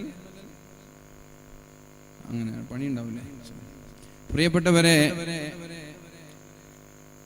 അപ്പൊ നന്നായിട്ട് നമ്മൾ അധ്വാനിക്കുക, ഇൻഷാ അല്ലാഹ് നന്നായി പഠിക്കുക, നമ്മുടെ നാട്ടുകാരെ പഠിപ്പിക്കുക, നമ്മുടെ മക്കളെ നമ്മൾ പഠിപ്പിക്കുക. അങ്ങനെ എല്ലാവരും പഠിക്കണം. പഠിക്കാൻ വേണ്ടി നല്ലൊരു സാമ്പത്തികമായ ചെലവ് നമ്മൾ ചെലവഴിക്കണം. പൈസ നല്ലോണം ഇൻവെസ്റ്റ് ചെയ്യേണ്ടത് മക്കളുടെ വിദ്യാഭ്യാസത്തിലാണ്. വലിയ കൊട്ടാര സമാനമായ വീടെടുക്കാനല്ല. നമ്മളൊക്കെ എവിടെയാ പൈസ ഇൻവെസ്റ്റ് ചെയ്യാം? കൊട്ടാര സമാനമായ വീടെടുക്കാൻ പൈസ ഇൻവെസ്റ്റ് ചെയ്യും. ആഡംബര വാഹനങ്ങൾക്ക് വേണ്ടി പൈസ ഇൻവെസ്റ്റ് ചെയ്യും. എന്നാൽ മക്കളെ പഠിപ്പിക്കുന്ന കാര്യത്തിൽ ഏതാണ് ഏറ്റവും ചെറിയ പൈസ ഉള്ള സ്കൂൾ ഏത് നോക്കിയിട്ടാണ് മക്കളെ പഠിപ്പിക്കുക. ഇനി പോയാൽ തന്നെ അവിടെ പോയിട്ട് നല്ലോണം ബാർഗെയിൻ ചെയ്യും. കുറച്ചു തരാൻ വേണ്ടിയിട്ട് മക്കളെ പഠിപ്പിക്കുന്ന വിഷയത്തിൽ സ്കൂളിൽ പോയിട്ട് ബാർഗെയിൻ ചെയ്യും. ആക്കുറ വാങ്ങുമ്പോൾ ബാർഗെയിൻ ഇല്ല. ഉണ്ടോ? ആക്കുറ വാങ്ങുമ്പോൾ ബാർഗെയിൻ ഇല്ല. ആവോലി വാങ്ങുമ്പോൾ ബാർഗെയിൻ ഇല്ല. ഏതെങ്കിലും മാളുകളിൽ പോയിട്ട് വലിയ വലിയ ബ്രാൻഡ് സാധനങ്ങൾ വാങ്ങുമ്പോൾ ബാർഗെയിൻ ഇല്ല. മക്കളെ പഠിപ്പിക്കുന്ന വിഷയത്തിൽ ബാർഗെയിൻ ചെയ്തിട്ട് എന്നാ ഞാൻ ഇവിടെ പഠിപ്പിക്കുന്നില്ല, ഞാൻ അവിടെ പഠിപ്പിച്ചോളാം എന്ന് പറഞ്ഞിട്ട് ക്വാളിറ്റി ഇല്ലാത്ത സ്കൂളിലുണ്ട് ഇരിച്ചത്. ഇതൊരു ഉപ്പാക്ക് ചേർന്ന പണിയല്ല, ഇതൊരു പാരൻസിന് ചേർന്ന പണിയല്ല. നിങ്ങൾ മക്കളെ പഠിപ്പിക്കേണ്ടത് ക്വാളിറ്റിയുള്ള സ്ഥാപനങ്ങളിലാണ്. നല്ല ക്വാളിറ്റിയുള്ള പൈസ കുറച്ച് ചെലവഴിച്ചാലും കുഴപ്പമൊന്നുമില്ല. അക്കാഡമിക്സ് എവിടെയാണ് കൈകാര്യം ചെയ്യുന്നത് അവിടെ പഠിപ്പിക്കണം. നമ്മുടെ സ്കൂളിലൊക്കെ ചില ആളുകൾ വരും, എന്നിട്ട് നമ്മളെക്കാൾ ഉഷാറുള്ള സ്കൂളിന്റെ പേര് അറിയും. ഞങ്ങൾ ഒരു നിലക്ക് അവരെ പിടിച്ചു വെക്കാറില്ല. കൊണ്ടുപോയി നിങ്ങളെ ചെറുത്തോളി എന്നാ പറയാം. ഇന്നലെ ഞാൻ ഓഫീസിൽ ചെല്ലുമ്പോൾ പ്രിൻസിപ്പളായി ഒരു കുട്ടീനോട് സംസാരിക്കുന്നുണ്ട്. നല്ല കഴിവുള്ള കുട്ടിയാണ്, കഴിഞ്ഞ വർഷത്തെ നല്ല കഴിവുള്ളൊരു കുട്ടിയാണ്. ആ കുട്ടിയെ TC എടുക്കാൻ വന്നത് എന്താ വെച്ചാൽ അവർ റെസിഡൻഷ്യൽ സ്കൂളിൽ 3 ലക്ഷം ചെലവഴിക്കുന്ന വർഷത്തിന് ഫീസ് കൊടുത്ത് ഒരു കോഴിക്കോടുള്ള റെസിഡൻഷ്യൽ സ്കൂളിൽ പഠിപ്പിക്കാൻ വേണ്ടി പോവുകയാണ്. പ്രിൻസിപ്പൾ പറഞ്ഞു നല്ല കുട്ടിയായതുകൊണ്ട് നമുക്ക് വിഷമമുണ്ട്. ഞാൻ അവരോട് പറഞ്ഞു ഒരു കപ്പിൽ നിങ്ങൾ കൊണ്ടുപോയിക്കോളൂ, കുട്ടി ഉഷാറായിട്ട്. നമ്മൾ സ്കൂളിൽ പഠിക്കണമെന്നില്ല, നമ്മളെക്കാളും നല്ല സ്കൂളുണ്ടെങ്കിൽ അവിടെ കൊണ്ട് ചേർത്തോളി. കുട്ടി ഉഷാറാണ്, നമുക്ക് നമ്മളെ സ്കൂൾ ഉഷാറാണെന്നല്ല, നമ്മളെ കുട്ടികൾ ഉഷാറാണ് എവിടെ പോയാലും. പക്ഷെ നമ്മളെക്കാളും നിലവാരം കുറഞ്ഞ സ്കൂളുകൾ ഉണ്ടെങ്കിൽ നമ്മളവരെ നിരുത്സാഹപ്പെടുത്തുകയും ചെയ്യും. ഉണ്ടെന്ന് പറയുമ്പോൾ സാമ്പത്തിക ബുദ്ധിമുട്ടാണെങ്കിൽ അവരെ നമ്മൾ പരിഗണിക്കുകയും ചെയ്യും. സാമ്പത്തിക ബുദ്ധിമുട്ടാണെങ്കിൽ, അല്ലെങ്കിൽ വെറുതെ പരിഗണിക്കൊന്നുമില്ല. പ്രിയപ്പെട്ടവരെ, ഇൻവെസ്റ്റ് ചെയ്യേണ്ടത് മക്കളുടെ വിദ്യാഭ്യാസത്തിലാണ്, മക്കളുടെ പഠനത്തിലാണ് നമ്മൾ ഇൻവെസ്റ്റ് ചെയ്യേണ്ടത്. അവിടെ കോംപ്രമൈസ് ഇല്ല. അവിടെ ഒരു കോംപ്രമൈസ് ഇല്ല. മക്കളെ പഠിപ്പിക്കുന്ന വിഷയത്തിൽ നിങ്ങൾ ആരും കോംപ്രമൈസ് ചെയ്യാൻ പാടില്ല. മരിച്ചു പോകുമ്പോൾ ആകെ ബാക്കി വെക്കുന്നത് മക്കളെയാണ്, വേറൊന്നും നമ്മളവിടെ ബാക്കി വെക്കുന്നില്ല. ആ മക്കള് മതമേഖലയിലും ഭൗതിക മേഖലയിലും തിളങ്ങി നിൽക്കുന്നവരാവണം. മദ്രസ പഠിപ്പിക്കണം +2 വരെ. SSLCയുടെ പേരിൽ മദ്രസ പഠനം മുടങ്ങാൻ പാടില്ല. അങ്ങനെ ചില ഉമ്മമാർക്കൊരു ധാരണയുണ്ട്. SSLC പഠിക്കുമ്പോൾ മദ്രസും കൂടി പഠിച്ചാൽ മാർക്ക് കിട്ടൂല. അതൊക്കെ നിങ്ങളുടെ ധാരണയാണ്. SSLC പഠിക്കുമ്പോൾ 100 ആളുകൾ പരീക്ഷ എഴുതിയാൽ 99 ആളുകളും പാസ്സാവാറുണ്ട്. SSLCയിൽ 1,00,000 ആളുകൾ പരീക്ഷ എഴുതിയാൽ ആകെ 2-3 ആളുകൾ SSLCയിൽ ഫെയിൽഡ് ആവുന്നുള്ളൂ. മദ്രസ അങ്ങനെയല്ല. 100 ആൾ എഴുതിയാൽ ചിലപ്പോൾ 80-75 ആൾ പാസ്സാവുന്നുള്ളൂ. ബാക്കിയുള്ള 25% ഫെയിലാണ്. എന്നിട്ട് ഇത്ര നല്ല സിലബസ് ഉള്ള ഇത്ര കാര്യക്ഷമമായി മക്കളെ പഠിപ്പിക്കുന്ന മദ്രസയിൽ നിന്ന് ആര് പരീക്ഷ എഴുതിയാലും പാസ്സാകുന്ന സ്കൂളിലേക്ക് ഈ മദ്രസ ഒഴിവാക്കിയിട്ട് കൊണ്ടുപോകും. പരീക്ഷ എഴുതുന്ന സമയത്ത് അതുവഴി നടന്ന പശു അടക്കം എക്സാമിൽ SSLCയിൽ പാസ്സായി എന്നുള്ള ട്രോളിങ്ങൾ കണ്ടിട്ടുണ്ടാവും. പരീക്ഷ എഴുതുന്ന സമയത്ത് പുറത്തിരുന്ന പശു അടക്കം പാസ്സായി കണ്ടിട്ടില്ലേ ട്രോൾ? അത്ര ആളുകൾ പാസ്സാകുന്നുണ്ട്. 99.9%. CBSEന്റെ റിസൾട്ട് ഇന്ന് വന്നു. SSLCയുടെ 93% കേരളത്തിൽ പാസ്സായത്. കേരള സിലബസ് ആണെങ്കിൽ 99.9. ഇതിന് 100 ആക്കാൻ പറ്റിയാൽ അത് വലിയ അഭിമാനമായിട്ട് കൊണ്ടെടുക്കുകയും ചെയ്യും. 99.9% ആളുകൾ SSLC ചെയ്ത് പരീക്ഷയിൽ പാസ്സാവാണ്. ഈ പരീക്ഷയ്ക്കാണ് വലിയൊരു ബേർഡനായി വൈകുന്നേരവും രാവിലെയും ഊണും ഉറക്കില്ലാതെ ട്യൂഷൻ കൊടുക്കുന്നത്. ഏപ്രിൽ മാസം മുതൽ തുടങ്ങാൻ കുട്ടികൾക്ക് സമ്മർ വെക്കേഷൻ പോലും കൊടുക്കാതെ സ്കൂളുകൾ തുടങ്ങണം. ഏപ്രിൽ മെയ് 2 മാസത്തെ ട്യൂഷൻ SSLC എന്ന് പറഞ്ഞിട്ട്. ഏത് SSLC? 100 ആളെ എഴുതിയാൽ 99.9 ആളും പാസ്സാകുന്ന SSLCക്ക് വേണ്ടിയിട്ട് ഏപ്രിൽ മെയ് മാസങ്ങളിൽ ട്യൂഷൻ ഇല്ല, വൈകുന്നേരങ്ങളിൽ കളിയില്ല, രാവിലെ ഉറക്കില്ല, ഒരു ടൂറില്ല, ഒന്നുമില്ല. മക്കളെ പീഡിപ്പിക്കാണ്. പഠിക്കുക എന്ന് പറഞ്ഞ് മക്കളെ പീഡിപ്പിക്കുക. ഇങ്ങനെ പഠിച്ചിട്ട് ഒരു കാര്യമില്ല. റാങ്കിലല്ല കാര്യം. പഠിക്കുന്നത് തിരിച്ചറിവാവണം. അപ്പോഴാണ് കാര്യം ഉണ്ടാവും. പഠിക്കുന്നത് തിരിച്ചറിവായി മാറണം. എന്തിനാ റാങ്ക്? ഈ റാങ്ക് വാങ്ങിച്ചവർക്ക് എന്തായി പോകും? റാങ്ക് വാങ്ങിച്ചവർക്ക് ഇപ്പൊ എവിടെ ഉള്ളത്? ഡിസ്റ്റിങ്ഷനും എല്ലാ വിഷയങ്ങളിലും A+ കിട്ടിയ സന്തോഷാണ്. അതിനുവേണ്ടി അങ്ങോട്ട് മരിക്കല്ല. ഓക്കെ, ബൈ ചാൻസ് കിട്ടിയ അൽഹംദുലില്ലാ. മക്കളെ പീഡിപ്പിക്കല്ല അതിന്റെ പേരിൽ. പഠനം മക്കളുടെ തിരിച്ചറിവാവണം. അല്ലാഹു നമ്മുടെ മക്കൾക്ക് ബുദ്ധിശക്തി നൽകട്ടെ, ഓർമ്മശക്തി നൽകട്ടെ, നാടിനും ദീനിനും സമൂഹത്തിനും ഉപകരിക്കുന്ന മക്കളാക്കട്ടെ. അപ്പോ ഒരു കാരണവശാലും മക്കളുടെ പഠനം പാതി വഴിയിൽ വിവാഹത്തിന്റെ പേരിൽ മുടങ്ങരുത് എന്ന് ആവർത്തിച്ച് ഞാൻ പറയുന്നത്, മക്കളെ പഠിപ്പിക്കാതെ നിക്കാഹ് കഴിപ്പിക്കാൻ ഞാൻ പറഞ്ഞു എന്ന് ഇനി ഒരാളോട് നിങ്ങൾ പറയാതിരിക്കാൻ വേണ്ടിയാണ്. മക്കളുടെ പാതിയിൽ പഠനം മുടക്കി വിവാഹം ചെയ്തു കൊടുക്കുന്ന ഒരു സിസ്റ്റം നമ്മുടെ നാട്ടിൽ ഉണ്ടാവാൻ പാടില്ല. നിക്കാഹാണ് ചെയ്യേണ്ടത്, വിവാഹമല്ല. നിക്കാഹ് 18-ലാണ് പെണ്ണിന്റേത്, 21-ലാണ് ആണിന്റേത്. നിർബന്ധമായിട്ടും ആ സമയത്ത് നിക്കാഹ് ചെയ്തു കൊടുത്താൽ നമ്മുടെ ചെറുപ്പക്കാരെ നമ്മൾക്ക് കിട്ടും ഇൻഷാ അല്ലാഹ്. അല്ലാഹു റബ്ബ് സുബ്ഹാനഹു വ തആല ദുനിയാവിലും ആഖിറത്തിലും ഉപകരിക്കുന്നവരിൽ നമ്മൾ ഉൾപ്പെടുത്തട്ടെ. സ്ത്രീകളുടെ ഭാഗത്തേക്ക് ബക്കറ്റ് വരുമ്പോ വളരെ നല്ല രീതിയിൽ എല്ലാവരും സഹകരിക്കുക. വേറെ കളക്ഷൻ ഒന്നുമില്ലല്ലോ. അതുകൊണ്ട് നല്ലൊരു സംഖ്യ ഇടുക. അല്ലാഹു നമ്മുടെയൊക്കെ ആഫിയത്ത് മരണം വരെ നിലനിർത്തി തരട്ടെ. പടച്ചോനെ, ഞാനൊരു 1000 രൂപ ബക്കറ്റിലിടാണ്.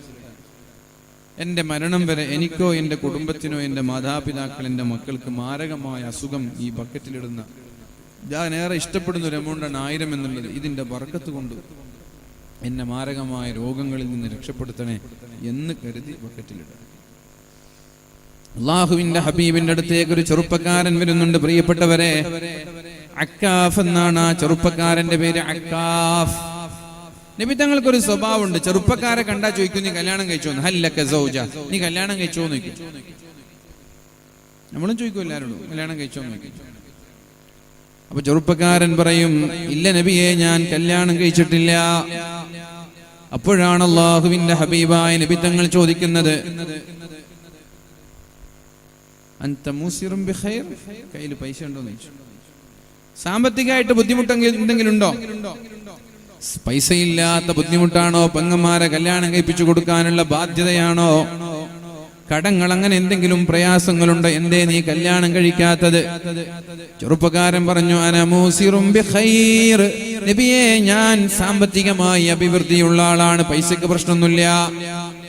അപ്പോഴാണ് അല്ലാഹുവിന്റെ ഹബീബ ചെറുപ്പക്കാരനോട് പറയുന്നത്, അൻത ഇദം മിൻ ഇഖ്വാനി ശൈത്വാൻ.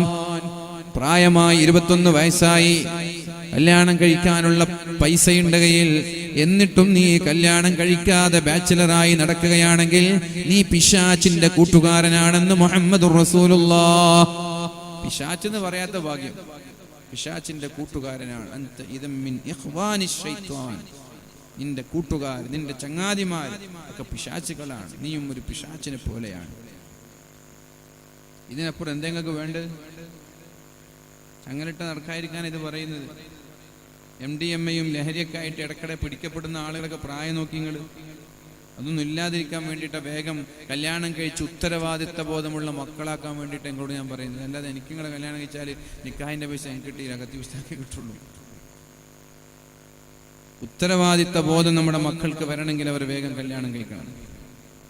ഇല്ലെങ്കിൽ ഒരു ലക്ഷ്യമില്ലാതെ അലഞ്ഞു തിരിയുന്നവരായി മാറും. പ്രിയപ്പെട്ടവരെ, അൻത ഇദം മിൻ ഇഖ്വാനി ശൈത്വാൻ.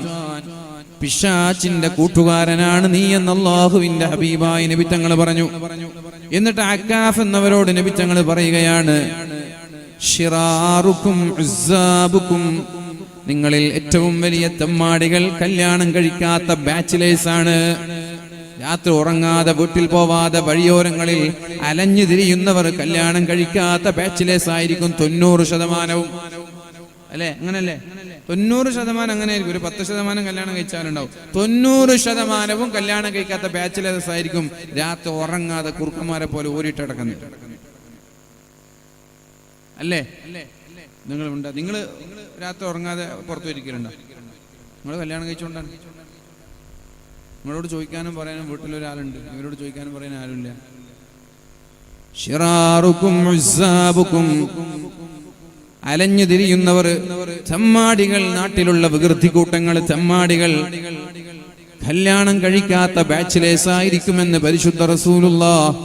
പിന്നെ നബി തങ്ങൾ പറഞ്ഞു, അർദലു മൗതാകും ഉസ്സാബുക്കും.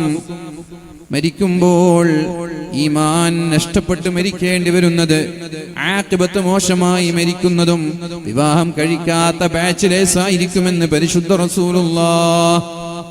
മരണത്തെ ചിന്തയില്ലാത്ത ചെറുപ്പക്കാരോട് ഇതൊക്കെ പറഞ്ഞിട്ട് എന്താ കാര്യം?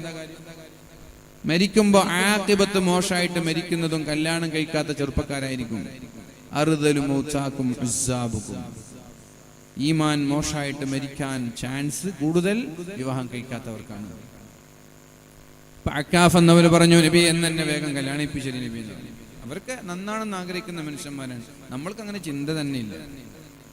നമ്മൾക്ക് ഇതൊക്കെ ഒരു കടമയാണ്. ഇതൊക്കെ ഇങ്ങനെ ഒരു റമദാൻ, നമ്മൾ റമദാൻ ചോദിക്കട്ടെ, നിങ്ങളോട് ആത്മാർത്ഥമായിട്ട് ചോദിക്കുകയാണ് നിങ്ങളോട്.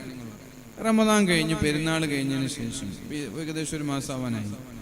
എന്റെ റമദാൻ ഒന്ന് സ്വീകരിക്കണേ എന്ന് ഒരു 10 തവണയെങ്കിലും റമദാനിന്റെ ശേഷം ദുആ ചെയ്ത ഒരാൾ ഈ സദസ്സിലുണ്ടെങ്കിൽ കൈപ്പൊക്കി. ഉണ്ടെങ്കിൽ കൈപ്പൊക്കി. റമദാൻ കഴിഞ്ഞിട്ട് ഒരു മാസമായി, ഒരു 10 തവണയെങ്കിലും പടച്ചോനെ എന്റെ റമദാനിനെ നീ സ്വീകരിക്കണേ എന്ന് ആത്മാർത്ഥമായി ദുആ ചെയ്ത ഒരു 10 വട്ടമെങ്കിലും ദുആ ചെയ്ത ആരെങ്കിലും ഇവിടെ ഉണ്ടോ? ഒറ്റയ്ക്ക് ആരെങ്കിലും ഉണ്ടോ? ഇല്ല. ഒരാൾ ഹാഫ് കൈ പൊക്കിയിട്ടുണ്ട്. അതുണ്ട്, 2-3 ആളുണ്ട്. ബാക്കിയുള്ള ആളൊക്കെ ഇങ്ങനെ പോവാണ്. ഇതൊന്നും വേണമായിട്ടൊന്നുമല്ല. ഈ റമദാനിലൊക്കെ നമ്മൾ പണിയെടുത്തത് വേണമായിട്ടാണെങ്കിൽ നമുക്ക് ദുആർക്കാതിരിക്കാൻ പറ്റുമോ? സ്വഹാബാക്കള് 6 മാസമാണ് അള്ളാഹുവിനോട് ദുആ ചെയ്തത്. പടച്ചോനെ ഞങ്ങളുടെ റമദാനിനെ സ്വീകരിക്കണേ എന്ന്. പെരുന്നാൾ കഴിഞ്ഞിട്ട് 6 മാസമാ ദുആയിരുന്നത്. 6 മാസം നിരന്തരമായിട്ട് ദുആയിരുന്നു. റമദാൻ സ്വീകരിക്കണേ പടച്ചോനെ, റമദാൻ സ്വീകരിക്കണേ പടച്ചോനെ. എന്തിനാ അവർക്ക് അത്ര ആത്മാർത്ഥമായിട്ട് ചെയ്തതാണ്. റമദാനിനെ ആത്മാർത്ഥമായി മുതലെടുത്താണ്. സ്വീകരിച്ചില്ലെങ്കിൽ അവർക്ക് വിഷമാണ്. നമ്മളോ ഇതെങ്ങനെ ഒരു ഒഴുക്കിൽ പോവാണ്. ഇതൊക്കെ വേണമായിട്ടൊന്നുമില്ല, എല്ലാവരും ചെയ്യുമ്പോൾ ഇങ്ങനെ പോകുന്നു, അത്രേ ഉള്ളൂ. ഇത് സ്വീകരിക്കപ്പെടണം നമ്മൾക്ക് താല്പര്യമില്ല, ഇനി കൂലി കിട്ടണം നമ്മൾക്ക് ആഗ്രഹമൊന്നുമില്ല. അങ്ങനെയൊക്കെ അതൊക്കെ മാറണം. ആത്മാർത്ഥമായി ദുആ ചെയ്യണം. പടച്ചോനെ എന്റെ റമദാൻ സ്വീകരിക്കണേ. പള്ളിയുടെ മിമ്പറിൽ വെച്ചിട്ട് റബ്ബനാ തഖബ്ബൽ മിന്നാ സ്വലാത്തനാ വസിയാമനാ എന്നൊക്കെ റമദാനിനെ ദുആ ഇരുന്നാല് നാട്ടുകാർ ചോദിക്കും, പടച്ചോൻ ഉസ്താദ് നിങ്ങൾക്ക് റമദാൻ മാറിയത് അറിഞ്ഞിട്ടില്ലേ എന്ന് ചോദിക്കും. റമദാൻ മാറിയത് അറിഞ്ഞിട്ടില്ലേന്ന് ചോദിക്കും. അങ്ങനെല്ലാം നിങ്ങളെ ആളുകളൊക്കെ ഒരുമിച്ച് കൂടുന്ന സദസ്സിൽ വെച്ച് കഴിഞ്ഞു പോയ റമദാൻ സ്വീകരിക്കാൻ വേണ്ടി പടച്ചവനോട് ദ്വാരക്കാണ്. 6 മാസം സഹാബാക്കൾ ദ്വാരന്നിട്ടുണ്ട്. ഈമാൻ സലാമത്തായി മരിക്കണമെന്ന് ആഗ്രഹിക്കുന്ന ചെറുപ്പക്കാരെ, അതാണ് ഇതൊന്നും ആഗ്രഹമില്ല, പിന്നെ ഈ വേളൊക്കെ എങ്ങനെ ഉപകരിക്കും? അതാ ഞാൻ പലപ്പോഴും ചിന്തിക്കുന്നത് അതാണ്. എല്ലാരെ കുറിച്ച് ഞാൻ അങ്ങനെയൊന്നും പറയില്ല. നല്ലൊരു ശതമാനം ആളുകളൊക്കെ മാഷാ അല്ലാഹ് ദീനിനോട് നല്ല താല്പര്യമുള്ള ആളുകളുണ്ട്. എന്നാൽ ഒരു ശതമാനം ആളുകൾക്ക് അത് ഇതിനോടൊന്നും ഒരു താല്പര്യം തന്നെ ഇല്ല.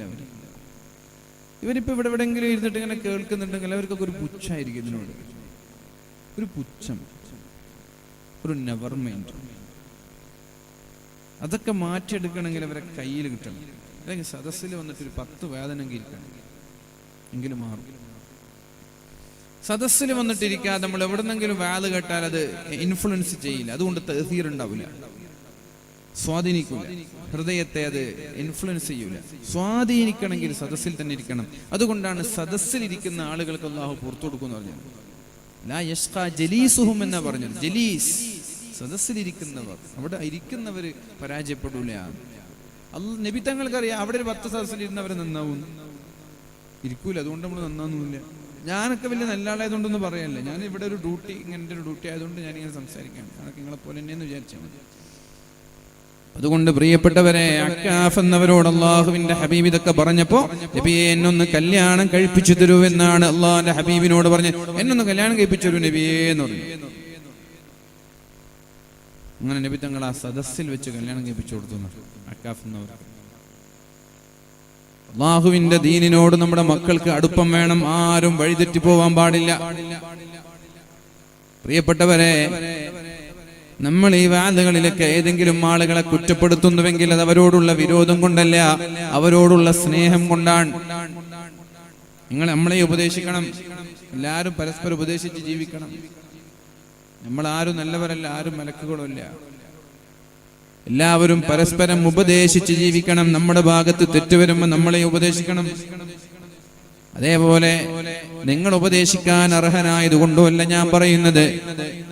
ഇന്ന് വാദ് ഞാനാണ്, നാളെ വേറെ ആൾ ഇവിടെ വന്ന് വാദ് പറയും. അതുകൊണ്ട് എൻ്റെ പ്രിയപ്പെട്ട സഹോദരങ്ങളോട്, സഹോദരിമാരോട് ആരോടും വിരോധമുള്ളത് കൊണ്ടോ, ചൊടിയുള്ളത് കൊണ്ടോ, പകയുള്ളത് കൊണ്ടോ, വൈരാഗ്യമുള്ളത് കൊണ്ടോ, വിരോധമുള്ളത് കൊണ്ടോ അല്ല. അള്ളാഹുവിന്റെ ഹബീബായ നബി തങ്ങൾക്കൊരു കുട്ടി ഇസ്ലാമിലേക്ക് കടന്നു വന്നപ്പോ നബി തങ്ങൾക്ക് വല്ലാത്ത സന്തോഷമുണ്ടായി. അവ നബി തങ്ങൾ പറഞ്ഞ വാക്കിതാണ്, അൽഹംദുലില്ലാഹില്ലദീ അൻഖദഹു ബി മിനന്നാർ. പടച്ചോനെ, ഈ കുട്ടിയെ നരകത്തിൽ നിന്ന് രക്ഷപ്പെടുത്താൻ എനിക്ക് കഴിഞ്ഞല്ലോ, അൽഹംദുലില്ലാ. മുസ്ലിമായതിന്റെ, ഇസ്ലാമിലേക്ക് ഒരാളെ കിട്ടിയ സന്തോഷമല്ല. ഇസ്ലാമിലേക്ക് ഒരു മെമ്പർഷിപ്പ് കിട്ടിയാൽ ഒരാളും കൂടി കൂടിയല്ലോ, നമ്മുടെ പാർട്ടിക്ക് ഒരാളും കൂടിയല്ലോ. മെമ്പർഷിപ്പ് കിട്ടുമ്പോൾ നമുക്ക് എന്താ സന്തോഷം? നമ്മുടെ പാർട്ടിയിൽ ഒരാൾ കൂടിയല്ലോ, ആ സന്തോഷമല്ല. ഞാൻ കാരണം ഒരാളെ നരകത്തിൽ നിന്ന് രക്ഷപ്പെടുത്താൻ എനിക്ക് കഴിഞ്ഞല്ലോ. അതാണ് ഈ വാളിന്റെ ഒക്കെ കാതൽ. അതാണ് പ്രിയപ്പെട്ടവരെ, ഉറൂസിന്റെ കാതലുകൾ അതാണ്. അള്ളാഹുവിനെ സ്മരിക്കുക എന്നതാണ് ഇവിടുത്തെ ഉദ്ദേശം. അള്ളാഹുവിനെ സ്മരിക്കുക എന്നതാണ് ഈ വാളുകൾ കൊണ്ട്, ഉറൂസുകൾ കൊണ്ട് സംഘാടകർ ഉദ്ദേശിക്കുന്നത്. അതല്ലാതെ ചന്തകളിൽ പോയി, അങ്ങാടികളിൽ പോയി കടല തിന്നലല്ല, ഐസ് തിന്നലല്ല, ടോയ്സ് വാങ്ങിക്കൊടുക്കലല്ല, പട്ടം പറത്തലല്ല, ആംബ്ലേറ്റ് അടിക്കലല്ല, ചായ കുടിക്കലല്ല. ഈ 5-6 ദിവസം നീണ്ടു നിൽക്കുന്ന വാള് കൊണ്ട് പഴയ കാലം മുതൽ ഇന്നേ വരെ ഉദ്ദേശിക്കുന്നത് നമ്മുടെ തുരുമ്പ് പിടിച്ചുപോയ ഹൃദയങ്ങളെ ശുദ്ധീകരിക്കുക എന്നുള്ളതാണ്. ഇത് പറയുമ്പോൾ നമ്മളും ശുദ്ധിയാവും, പറയുന്ന നമ്മളും ശുദ്ധിയാവും. ഇത് കുറെ പറയുമ്പോൾ ഒരു മനുഷ്യന്റെ ഹൃദയം ഇരുമ്പുകൾ തുരുമ്പ് പിടിക്കുന്നത് പോലെ തുരുമ്പ് പിടിക്കുമെന്ന് അല്ലാഹുവിന്റെ ഹബീബായ നബി തങ്ങൾ പറഞ്ഞിട്ടുണ്ട്. ഇരുമ്പ്, വെള്ളം ഇരുമ്പിലേക്ക് കൊണ്ട ഓൺ ദി സ്പോട്ട് ഇരുമ്പ് തുരുമ്പ് പിടിക്കും. അത് ടാറ്റ മാത്രമാണ് ഇപ്പൊ തുരുമ്പ് പിടിക്കാത്ത ഒരു കമ്പി, ഒരു ഇരുമ്പുള്ളത്, ടാറ്റ അല്ലേ. ഒറിജിനൽ സ്റ്റീലായിട്ട് പറയുന്നത് ടാറ്റ മാത്രം, ബാക്കി എല്ലാം വെള്ളം കൂട്ടിയാൽ തുരുമ്പ് പിടിക്കും. അപ്പൊ ടാറ്റാന്റെ ഹൃദയമായിട്ട് നമ്മുടെ ഹൃദയം മാറണം, തുരുമ്പ് പിടിക്കാത്ത ഹൃദയമായിട്ട് മാറണം. അത് നടക്കൂല, തുരുമ്പ് പിടിക്കും. ദീനിൽ നിന്നും വാലിൽ നിന്നും ദിക്റിൽ നിന്നൊക്കെ അകലുമ്പോൾ തുരുമ്പ് പിടിക്കും. ഓട്ടോമാറ്റിക് തുരുമ്പ് പിടിക്കും. ആ തുരുമ്പ് പിടിച്ച ഹൃദയങ്ങളെ എങ്ങനെയാണ് ശുദ്ധീകരിക്കുക എന്ന് ചോദിച്ചാൽ ദിക്റുല്ലാഹ്, അല്ലാഹുവിനെ സ്മരിക്കൽ തന്നെയാണ്. ഇതുപോലെയുള്ള വാദിന്റെ സദസ്സ് തന്നെയാണ്, ഇൽമിന്റെ മജ്ലിസ് തന്നെയാണ് തുരുമ്പ് പിടിച്ച ഹൃദയങ്ങളെ ശുദ്ധീകരിക്കാനുള്ള വഴി. ഖുർആനാണ്. ഈ വാദിന്റെ സദസ്സുകളിൽ പാരായണം ചെയ്യപ്പെടുന്നത് പരിശുദ്ധമായ ഖുർആനാണ്. ഖുർആൻ പാരായണം ഒരു മനുഷ്യന്റെ തുരുമ്പ് പിടിച്ച ഹൃദയങ്ങളെ ശുദ്ധീകരിക്കുമെന്നാണ്. അതുകൊണ്ട് വസാരിഊ ഇലാ മഗ്ഫിറത്തിൻ മിർ റബ്ബിക്കും വജന്നഹ്, അല്ലാഹുവിൽ നിന്നുള്ള മഗ്ഫിറത്ത് ലഭിക്കാൻ നമ്മൾ എല്ലാവരും പണിയെടുക്കുക. നിർത്താൻ കൂടി ചെയ്ത് പെട്ടെന്ന് വസാരിഊ ഇലാ മഗ്ഫിറത്തിൻ മിർ റബ്ബിക്കും, അല്ലാഹുവിൽ നിന്നുള്ള മഗ്ഫിറത്ത് കിട്ടാൻ നമ്മൾ എല്ലാവരും നന്നായി പണിയെടുക്കണം. ഒരുങ്ങി പണിയെടുക്കണം, ഉളരണം. പാപമോചനം ലഭിക്കാനുള്ള തെറ്റുകളൊക്കെ പൊറുക്കപ്പെടാൻ ഒരുപാട് വഴികൾ അല്ലാഹുവിന്റെ ഹബീബായ റസൂലുള്ളാഹി സ്വല്ലല്ലാഹു അലൈഹി വസല്ലം പറയുന്നുണ്ട്. യാ ഇബാദി, എൻ്റെ അടിമകളെ, ഇന്നകും തുഖ്തിഊന ബില്ലൈലി വന്നഹാർ, രാത്രിയിലും പകലിലും നിങ്ങൾ തെറ്റു ചെയ്താൽ വഅന അഗ്ഫിറുദ് ദുനൂബ ജമീഅ, നിങ്ങൾക്ക് ഞാൻ പുറത്തു തരാൻ നിങ്ങൾ എന്നോട് പൊറുക്കലിനെ തേടിയാൽ മതി. നമ്മൾ രാവിലെയും രാത്രിയും തെറ്റ് ചെയ്യുന്നു എന്ന് അല്ലാഹുക്കറിയാം, നമുക്കും അറിയാം. പക്ഷേ തെറ്റ് ചെയ്യുന്ന സമയങ്ങളിൽ രാവിലെയായാലും രാത്രിയായാലും അല്ലാഹുവിനോട് നന്നായി ദുആ ചെയ്യുക, പൊറുക്കലിനെ തേടുക. പള്ളിയിലേക്ക് നടന്നു വരുന്നത് ഒരുപാട് പാപങ്ങൾ പൊറുക്കപ്പെടാൻ കാരണമാകുമെന്ന് അല്ലാഹുവിന്റെ ഹബീബായ റസൂലുള്ളാഹി സ്വല്ലല്ലാഹു അലൈഹി വസല്ലം പറയുന്നുണ്ട്. അപ്പൊ വളരെ ചെറുപ്പത്തിൽ തന്നെ തെറ്റുകൾ വരുമ്പോ അതിനെ മായ്ച്ച് മുന്നോട്ട് പോവുക. 60 വയസ്സാവനൊന്നും കാത്തിക്കണ്ട. ഇപ്പൊ മരിക്കുന്നതിന് പ്രത്യേകിച്ചിട്ട് സമയവും പ്രായമൊന്നുമില്ല. വളരെ ചെറുപ്പത്തിൽ തന്നെ ആളുകൾ മരിച്ചു പോവാണ്. പ്രായാവേണ്ട ആവശ്യമൊന്നുമില്ല. പെട്ടെന്ന് മരിക്കുന്ന എത്ര സംഭവങ്ങൾ നിങ്ങളുടെ നാട്ടിൽ തന്നെ ഉണ്ടാവും. പനി വന്ന് മരിച്ചു, കുഴഞ്ഞു വീണ് മരിച്ചു, മഞ്ഞപ്പിത്തം വന്ന് മരിച്ചു, ആക്സിഡന്റ് പറ്റി മരിച്ചു. ഇന്നലെ റിഫാൻ എന്ന് പറയുന്ന ഒരു കുട്ടി, 10ാം ക്ലാസ്സിൽ പഠിക്കുന്ന ഒരു കുട്ടി, വീട്ടിൽ നിന്ന് ഇറങ്ങിയത്. വീട്ടിൽ നിന്ന് സ്കൂട്ടറിൽ ഇങ്ങനെ കയറുമ്പോഴേക്കും ഒരു സ്ത്രീ ഓടിച്ചു വന്ന വണ്ടി ഇടിച്ചു. എത്രയോ ദിവസങ്ങളിൽ 10-11 ദിവസം മംഗലാപുരം വെന്റിലേറ്ററിലായിരുന്നു. ഇന്നലെ മരിച്ചു. അല്ലാഹു ആ കുടുംബത്തിന് സമാധാനം കൊടുക്കട്ടെ. എന്താ മുഅ്മിനീങ്ങളെ, എങ്ങനെ നമ്മളും മരിച്ചൂടെ? ആഘോഷിക്കാൻ വേണ്ടി ബോട്ടിൽ കയറിയവരല്ലേ 22 ആളുകൾ മരിച്ചുപോയത്. എന്റർടൈൻമെന്റ് അനുവദനീയമാണ്. ഇസ്ലാം നിങ്ങളെ വീടിനുള്ളിൽ ഇങ്ങനെ പിടിച്ചിങ്ങനെ ചുരുട്ടിയിടാൻ പറഞ്ഞിട്ടൊന്നുമില്ല. നിങ്ങൾ എന്റർടൈൻമെന്റ് ചെയ്യണം, ആഘോഷിക്കണം, സന്തോഷം വേണം, ആസ്വാദനം വേണം, ഒക്കെ വേണം. പക്ഷെ അതിനിടയിൽ പെട്ടെന്നൊരു അപകടം വന്ന് പ്രിയപ്പെട്ടവരെ മരിച്ചുപോയി. നമ്മളും അതേപോലെ മരിച്ചുപോയിക്കൂടെ? നമ്മളും ഇതേപോലെ മരിച്ചുപോയിക്കൂടെ? നമ്മുടെ നാട്ടിൽ അപകടം വരുമ്പോഴാണ് ഉദ്യോഗസ്ഥന്മാരൊക്കെ ഉറക്കത്തിൽ നിന്നുകൊണ്ടില്ല. എനിക്ക് ഏറ്റവും വലിയൊരു തമാശയായിട്ട് തോന്നുന്നത്, രാത്രി ടൂറിസ്റ്റ് ബസ് ഒരു അപകടം സംഭവിച്ചിട്ട് കുറച്ച് ആളുകൾ മരിച്ചുപോയിരുന്നു. അപ്പൊ ഗവൺമെന്റിന്റെ പുതിയൊരു ഓർഡർ വന്നു. ബസ്സിന്റെ കളറ് കാരണത്താലാണ് ആക്സിഡന്റ് സംഭവിച്ചത്, അതുകൊണ്ട് ഇനി മുതൽ എല്ലാ ടൂറിസ്റ്റ് ബസ്സും വൈറ്റ് കളറാക്കണം. ഞാൻ അത്ഭുതപ്പെട്ടു പോയി. ഒരു മനുഷ്യൻ ഈ വിഷയത്തിൽ പ്രതികരിച്ചില്ലല്ലോ. പിറ്റേ ദിവസം എല്ലാവരും വൈറ്റ് കളറാക്കി. ഇവിടെ KSRTC ഓടുന്നില്ല, അത് വൈറ്റ് കളറാണ്. നാട് നീളം കാറുകൾ ഓടുന്നില്ല, അതൊക്കെ വൈറ്റ് കളറാണ്. കളറാണോ സത്യത്തിൽ ടൂറിസ്റ്റ് ബസ് ആക്സിഡന്റ് പെടാൻ കാരണം? ഇത് പറയുമ്പോൾ ഇത് പ്രതിഷേധിക്കാനും ഇതിനെ ചോദ്യം ചെയ്യാനൊന്നും ആരുമില്ല. മനുഷ്യന്മാരൊക്കെ ബുദ്ധികളായി മാറിപ്പോയിട്ടുണ്ട്. ബസ്സാർക്ക് ജീവിക്കണം. ബസ്സാർക്ക് ഇങ്ങനെ ബസ്സിറക്കാതെ പുറത്തിറക്കാതെ വീട്ടിൽ വെച്ച് അവർക്ക് ജീവിക്കണ്ട. അവർ കയ്യിലുള്ള വൈറ്റ് പെയിന്റ് ഉണ്ടെന്ന് അവൻ തന്നെ വൈറ്റ് വാഷ് ചെയ്തിട്ട് അവർ വണ്ടി റോഡിലിറങ്ങി. പ്രതിഷേധിക്കാൻ ആളില്ല, ചോദ്യം ചെയ്യാൻ ആളില്ല. എന്തൊരു വിഡ്ഢിത്തരാണത്. വൈറ്റ് കളർ ബ്ലാക്ക് കളർ ആയതുകൊണ്ടാണ് ബസ് അപകടം നടന്നത്. ഇപ്പൊ ബോട്ട് അപകടം നടന്നത് എന്തുകൊണ്ട്? ആരുടെ അശ്രദ്ധയാണ് ബോട്ട് അപകടം നടക്കാൻ കാരണം? ആരാണ് ബോട്ടിന് ലൈസൻസ് കൊടുത്തത്? അതിന്റെ ഉത്തരവാദികളായ ആളുകളൊക്കെ പിടിച്ച് ഉള്ളിലിടും, അറസ്റ്റ് ചെയ്യും. ജനങ്ങളെ എങ്ങനെ പ്രയാസപ്പെടുത്താന്നല്ല ചിന്തിക്കേണ്ടത്. നമ്മൾ കുറച്ച് കഷ്ടപ്പെട്ടാലും ഞങ്ങളുടെ ജനങ്ങൾക്ക് പ്രയാസം വരരുത് എന്നാണ് നമ്മൾ ആലോചിക്കേണ്ടത്. ചില സ്ഥാപനങ്ങൾ, ഞാൻ വേറെ ഉദാഹരണം പറയാം.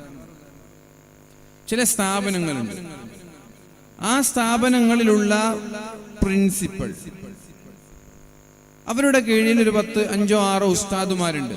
ഒരു പ്രിൻസിപ്പൽ, അവരുടെ കീഴിൽ 5-6 ഉസ്താദുമാരുണ്ട്.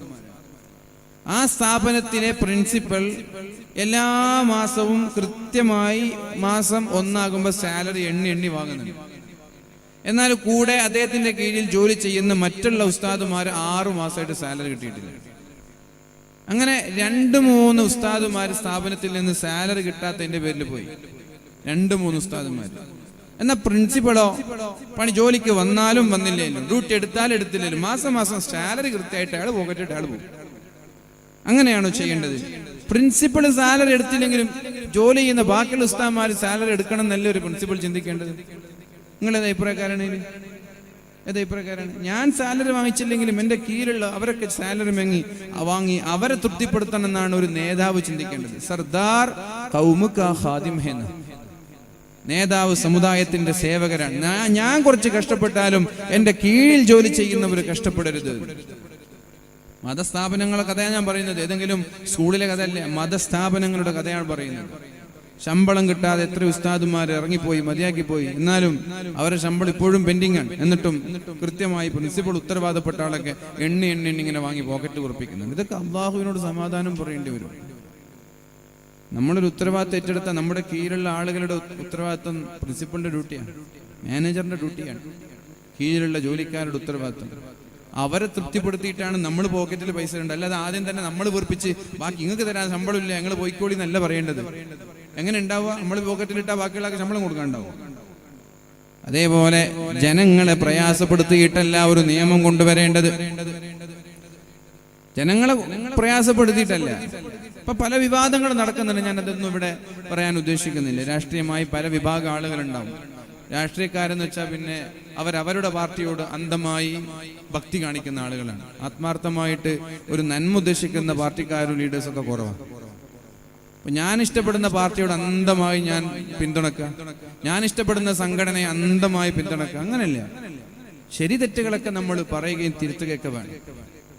എന്റെ പാർട്ടി എന്ത് ചെയ്താലും അത് ശരി കണ്ണടിച്ച് ഇരുട്ടാക്കരുത്. എന്റെ പാർട്ടി തെറ്റുണ്ടെങ്കിൽ തെറ്റെന്ന് സമ്മതിക്കണം. എന്റെ സംഘടനയിൽ തെറ്റുണ്ടെങ്കിൽ തെറ്റുണ്ടെന്ന് സമ്മതിക്കണം.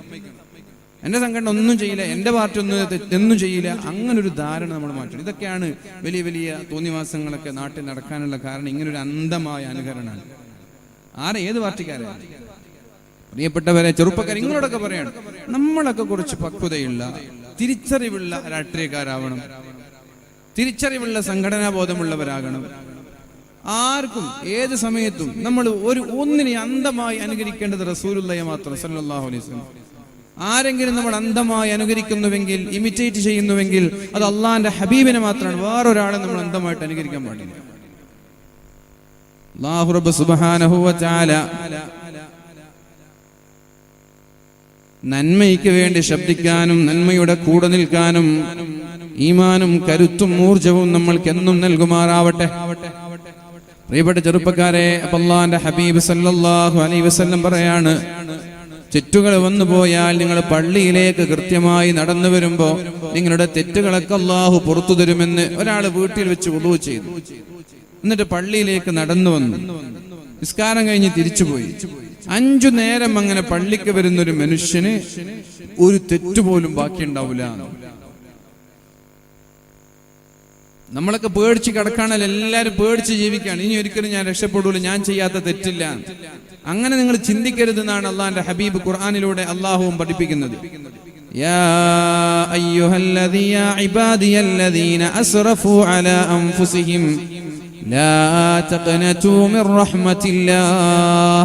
നിങ്ങൾക്ക് അള്ളാഹുവിന്റെ കാരുണ്യത്തിൽ നിന്ന് പ്രതീക്ഷ നഷ്ടപ്പെടാൻ പാടില്ല. ഞാൻ ഒരുപാട് തെറ്റ് ചെയ്തല്ലോ, ഇനി മേലാൽ ഞാൻ നന്നാവൂല എന്ന ചിന്ത പാടില്ല. നിങ്ങൾ നാളെ മുതൽ 5 നേരം നിസ്കരിക്കാൻ പള്ളിക്ക് വരാൻ തയ്യാറാണോ? 1 മാസം കൊണ്ട് നിങ്ങളുടെ എല്ലാ തെറ്റും അല്ലാഹു പുറത്തു. 5 നേരം പള്ളിക്ക് വരണം, ജമാഅത്ത് നിസ്കരിക്കാൻ. യാ ഇബാദിയല്ലദീന അസ്റഫു, എന്റെ പ്രിയപ്പെട്ട ചെറുപ്പക്കാരെ, നിങ്ങളിതൊക്കെ ചെവി തുറന്ന് കേൾക്കുന്നു. കുറ്റബോധം എല്ലാവർക്കും ഉണ്ടാവും, പക്ഷെ ഞാൻ രക്ഷപ്പെടൂല എന്നുള്ള ചിന്ത ഉണ്ടാവാൻ പാടില്ല. എന്നെ അല്ലാഹു തിരിഞ്ഞു നോക്കൂല, എന്നെ അല്ലാഹുവിനെ രക്ഷപ്പെടുത്തൂല എന്നൊരു ചിന്ത ഒരു മനുഷ്യനുണ്ടാവരുത്. ഉണ്ടായാൽ അത് പിശാചിന്റെ പ്രവർത്തനാണ് എന്ന് നമ്മൾ മനസ്സിലാക്കണം. 5 നേരം പള്ളിയിലേക്ക് സുബഹി മുതൽ ഇശാ വരെ പള്ളിയിലേക്ക് നടന്നു വന്ന് തിരിച്ചു പോകാൻ നിങ്ങൾ തയ്യാറായാൽ കഴിഞ്ഞ കാലങ്ങളിൽ നിങ്ങൾ ചെയ്ത എല്ലാ പ്രവർത്തനവും എല്ലാ തെറ്റുകളും അല്ലാഹു പുറത്തു തരുമെന്ന് പരിശുദ്ധ റസൂലുള്ളാഹി സ്വല്ലല്ലാഹു അലൈഹി വസല്ലം. വേറെയും ഒരുപാട് വഴികളുണ്ട്. ഭക്ഷണം കഴിച്ചു കഴിഞ്ഞാൽ അള്ളാഹുവിന് നന്ദി കാണിച്ചാൽ അള്ളാഹു നിങ്ങളുടെ കഴിഞ്ഞുപോയ എല്ലാ തെറ്റും പുറത്തരും. ഭക്ഷണം കഴിച്ചാൽ നന്ദി കാണിക്കുക. അൽഹംദുലില്ലാഹില്ലദീ അത്അമനീ ഹാദാ അത്അാമ വറസഖനീഹി മിൻ ഗൈരി ഹൗലിൻ മിന്നീ വലാ ഖുവ. ഈ ദിക്ർ ഒരാൾ ഭക്ഷണം കഴിച്ചു ചൊല്ലിയാൽ അയാളുടെ കഴിഞ്ഞുപോയ എല്ലാ പാപങ്ങളും അള്ളാഹു പുറത്തു കൊടുക്കുമെന്ന് പരിശുദ്ധ റസൂലുള്ളാഹ്. ഭക്ഷണം കിട്ടിയതിന് അള്ളാഹുവിനോട് നന്ദി കാണിക്കലാണത്. അങ്ങനെ നന്ദി കാണിച്ചാൽ അള്ളാഹു തആല നമ്മുടെ കഴിഞ്ഞുപോയ എല്ലാ തെറ്റുകളും പുറത്തു തരുമെന്നാണ്. കുപ്പായിടൂല്ലേ? രാവിലെ എണീച്ചിട്ട് കുപ്പായം ധരിക്കൂലേ? അൽഹംദുലില്ലാഹില്ലദീ കസാനി ഹാദാ ഥൗബ വറസഖനീഹി മിൻ ഗൈരി ഹൗലിൻ മിന്നീ വലാ ഖുവ. പടച്ചോനെ, ഈ ഒരു കുപ്പായം ധരിക്കാൻ എനിക്ക് നീ സൗകര്യം തന്നുവല്ലോ. അൽഹംദുലില്ലാ, നിനക്ക് ഞാൻ സർവസ്തുതിയും നൽകുകയാണല്ലോ എന്നൊരാൾ പറഞ്ഞാൽ അയാളുടെ കഴിഞ്ഞുപോയ എല്ലാ പാപങ്ങളും അല്ലാഹു പുറത്തു കൊടുക്കുമെന്ന് പരിശുദ്ധ റസൂലുള്ളാഹി. എത്ര സുഖം! ഇതൊക്കെ ചെയ്താൽ ഒരു തെറ്റെങ്കിലും മരിക്കുമ്പോൾ ബാക്കിയുണ്ടാവും. 5 നേരം പള്ളിക്ക് പോയി, നടന്നു, തിരിച്ചുപോയി, എല്ലാ തെറ്റും പുറത്തു കൊടുക്കുന്നു. ഭക്ഷണം കഴിച്ചതിന് ശേഷം അൽഹംദുലില്ലാഹില്ലദീ അത്അമനീ ഹാദാ അത്അാമ വറസഖനീഹി മിൻ ഗൈരി ഹൗലിൻ മിന്നീ വലാ ഖുവ. ഇത് സ്ഥിരമായിട്ട് പറഞ്ഞാൽ എല്ലാ പാപവും അല്ലാഹു പുറത്തു കൊടുക്കുന്നു. നന്ദി കാണിക്കാൻ പഠിച്ചവനോട്. അല്ലാഹുവിനെ ചോദ്യം ചെയ്യരുത്, വെല്ലുവിളിക്കരുത്, നിഷേധിക്കരുത്. വസ്ത്രം ധരിച്ചാൽ അൽഹംദുലില്ലാഹില്ലദീ കസാനി ഹാദാ ഥൗബ വറസഖനീഹി മിൻ ഗൈരി ഹൗലിൻ മിന്നീ വലാ ഖുവ. ഇത് പറഞ്ഞാൽ അല്ലാഹു എല്ലാ പാപങ്ങളും പുറത്തു കൊടുക്കുന്നു. അതുകൊണ്ട് പ്രിയപ്പെട്ടവരെ, എല്ലാ സ്ഥലങ്ങളിലും സൗമ്യ സ്വഭാവക്കാരായി മാറണം. നമ്മൾ അറ്റാക്ക് ചെയ്യുന്ന ആളുകളാവരുത്.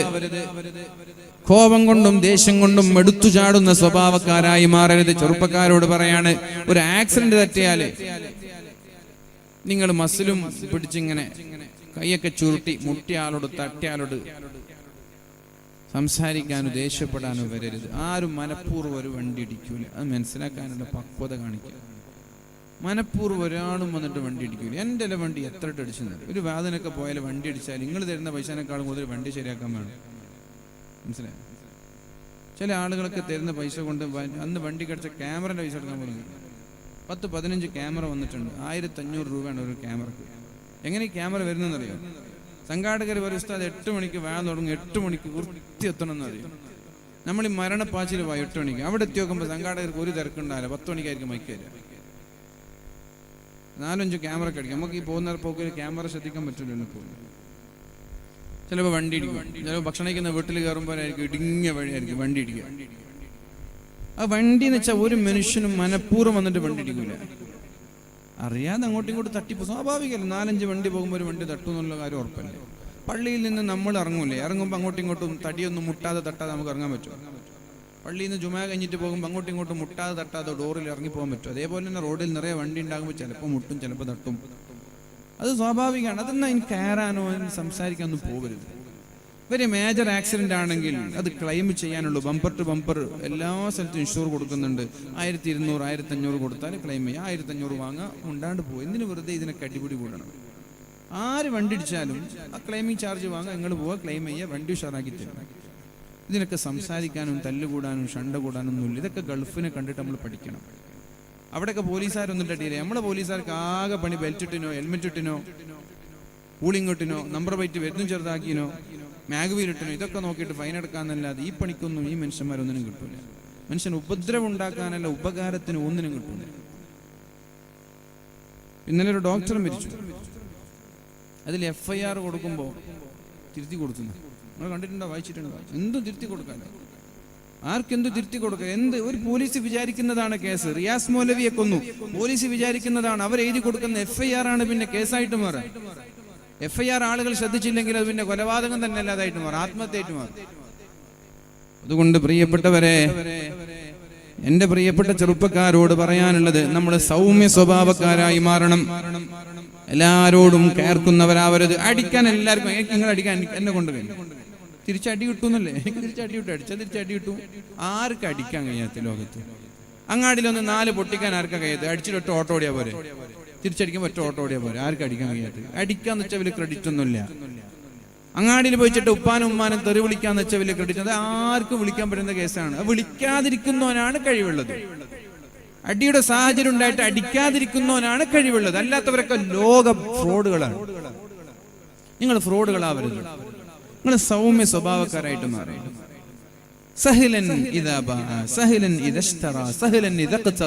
കച്ചവടം ചെയ്യുമ്പോ വാങ്ങുമ്പോ വിൽക്കുമ്പോഴൊക്കെ സൗമ്യത കാണിക്കുന്ന ആളുകൾക്ക് അള്ളാഹു എല്ലാ പാപങ്ങളും പുറത്തു കൊടുക്കുമെന്ന് പരിശുദ്ധ റസൂലുള്ളാഹി സ്വല്ലല്ലാഹു അലൈഹി വസല്ലം. കച്ചവടം ചെയ്യുമ്പോൾ ആവശ്യമില്ലാതെ അനാവശ്യമായി ബാർഗൈൻ ചെയ്യരുത്. കൊടുക്കുമ്പോഴും വാങ്ങുമ്പോഴൊന്നും വെറുപ്പിക്കുന്ന രീതിയിൽ ഉപഭോക്താവിനെ, കസ്റ്റമറിനെ അല്ലെങ്കിൽ ഷോപ്പ് കീപ്പറെ അങ്ങോട്ടും ഇങ്ങോട്ടും രണ്ടുപേരും വെറുപ്പിക്കുന്ന രീതിയിലുള്ള ഒരു ബാർഗൈൻ ചെയ്യരുത്. അവരുടെ മാന്യമായിട്ട് പറയാം, നിങ്ങൾക്ക് എത്ര ചെറിയൊരു ലാഭം വെച്ച് നിങ്ങൾ തന്നെ എത്ര, ഇനി 1000 രൂപയാണ് വില, ഒരു 750 തരാൻ പറ്റുമോ? 1000 രൂപ വില പറഞ്ഞ സാധനത്തിന് 100 രൂപ നിങ്ങൾ ചോദിക്കാന്നുള്ളത് നിങ്ങളെ മാന്യതക്ക് കുറവാണ്. അപ്പൊ അതുകൊണ്ടൊരു മാന്യമായ വില വെച്ച് നിങ്ങൾ എന്ത് ചെയ്യുക? അവരോട് ഇടപാട് നടത്തുക. സഹലൻ, എളുപ്പമാവണം, സുതാര്യത കാണിക്കണം, സൗമ്യത വേണം. എല്ലാറ്റിലും, കച്ചവടത്തിൽ വേണം, ബിസിനസ്സിൽ വേണം, ഡ്രൈവിംഗിൽ വേണം. ആളുകളെ പേടിപ്പിച്ച് ഡ്രൈവ് ചെയ്യാൻ പാടില്ല. ആളുകളെ വെറുപ്പിക്കുന്ന രീതിയിൽ ഡ്രൈവ് ചെയ്യാൻ പാടില്ല. യാത്ര ചെയ്യുമ്പോ പ്രിയപ്പെട്ടവരെ, മറ്റൊരു വണ്ടിയുടെ പിന്നാലെ നമ്മൾ യാത്ര ചെയ്യുമ്പോ ബാക്കിലുള്ള വണ്ടി ഒരു കാരണവശാലും ബ്രൈറ്റ് ലൈറ്റ് ഇട്ടിട്ട് ഡ്രൈവ് ചെയ്യാൻ പാടില്ല. അത് അയാളെ ദ്രോഹിക്കലാണ്. ഇതൊക്കെ എപ്പോഴാണ് നമ്മളിതൊക്കെ പഠിക്കുക? ഒരു ഡ്രൈവിംഗ് ക്ലാസ്സിന് പോയിട്ട് ഏതെങ്കിലും ഒരു ഉദ്യോഗസ്ഥൻ ഇത് പഠിപ്പിച്ചു തന്നിട്ടുണ്ടോ? മുമ്പിലൊരു വണ്ടി ഉണ്ടാകുമ്പോൾ ബാക്കിൽ പോയിട്ട് നിങ്ങൾ ബ്രൈറ്റ് ലൈറ്റ് ഇട്ട് കൊടുക്കരുത്. കൾച്ചർ, ഇതൊക്കെ കൾച്ചറായിട്ട് വരണം നമ്മുടെ. ഇപ്പൊ ഇന്നലെ ഞാൻ രാത്രി വരുമ്പോൾ ഒരു ചങ്ങായി ബാക്കിൽ ഇങ്ങനെ ലൈറ്റ് ഇട്ടിരുന്നു. അന്ന് ഡിം ചെയ്തൂടെ? ഞാൻ മുമ്പിലുണ്ടാകുമ്പോൾ എന്റെ ബാക്കിലുള്ള വണ്ടി ഡിം ചെയ്തില്ലെങ്കിൽ പ്രശ്നം. 3 മിറർ ഉണ്ട്. 3 മിററിലൂടെ കണ്ണിലേക്ക് ലൈറ്റ് അടിക്കും. ഈ മിറർ ഇങ്ങോട്ട് വരും, ആ മിറർ ഇങ്ങോട്ട് വരും, സെന്റർ മിററിനും എന്റെ കണ്ണിലേക്ക് വരും. പിന്നെ എനിക്ക് ഡ്രൈവ് ചെയ്യാൻ പറ്റൂല. ഇനി മുമ്പിൽ ഇടുങ്ങിയൊരു സ്ഥലമാണ്. അപ്പൊ രണ്ടുപേർക്ക് എന്താ കാണുന്നത്? അഡ്ജസ്റ്റ് ചെയ്ത് കുറച്ച് സ്ലോ പോകണം. സ്ലോ പോകുന്ന സമയത്ത് മുമ്പിലുള്ള ആള് വലിയൊരു ലൈറ്റും വെച്ചിട്ട് ഇങ്ങനെ കണ്ണിലേക്ക് ബ്രൈറ്റ് ലൈറ്റ് ഇട്ട് കൊടുത്ത് ഇയാൾ അങ്ങനെ സൈഡാക്കി. ഇയാൾക്ക് എന്തെങ്കിലും കാണണ്ടേ? ഇതൊക്കെ എപ്പോഴാണ് നമ്മൾക്കൊക്കെ ഡ്രൈവിംഗിൽ തിരിച്ചറിയാം? സ്വർഗം എന്ന് പറഞ്ഞാൽ നിസ്കരിക്കുന്ന ആൾക്ക് മാത്രം ഉള്ളതല്ല. ഈ ഡ്രൈവ് ചെയ്യുന്ന ആൾക്ക് ഒന്ന് സ്വർഗം കൊടുക്കും. മാന്യത കാണിക്കണം ഡ്രൈവിംഗിൽ. തസ്ബീഹ് മാല പിടിക്കുന്ന ആൾക്ക് മാത്രമല്ല സ്വർഗമുള്ളത്, സ്റ്റാരിംഗ് പിടിക്കുന്ന ആൾക്കും സ്വർഗമുണ്ട്. സ്റ്റാരിംഗിൽ സഹിലൻ, നിങ്ങൾ നല്ല സുതാര്യത കാണിക്കുന്നവരാകണം. ഡ്രൈവിങ്ങിന് ഒരു കൾച്ചർ ഉണ്ട്. ആ കൾച്ചർ പാലിക്കുന്നവരാവണം നിങ്ങൾ. മാന്യത കാണിക്കണം. ഇതൊക്കെ ദീനാണ്. ഈ ദീൻ എപ്പോഴാണ് നമ്മൾ തിരിച്ചറിയാം? എപ്പോഴാണ് പ്രിയപ്പെട്ടവരെ ഈ ദീനിനെ നമ്മൾ തിരിച്ചറിയാം?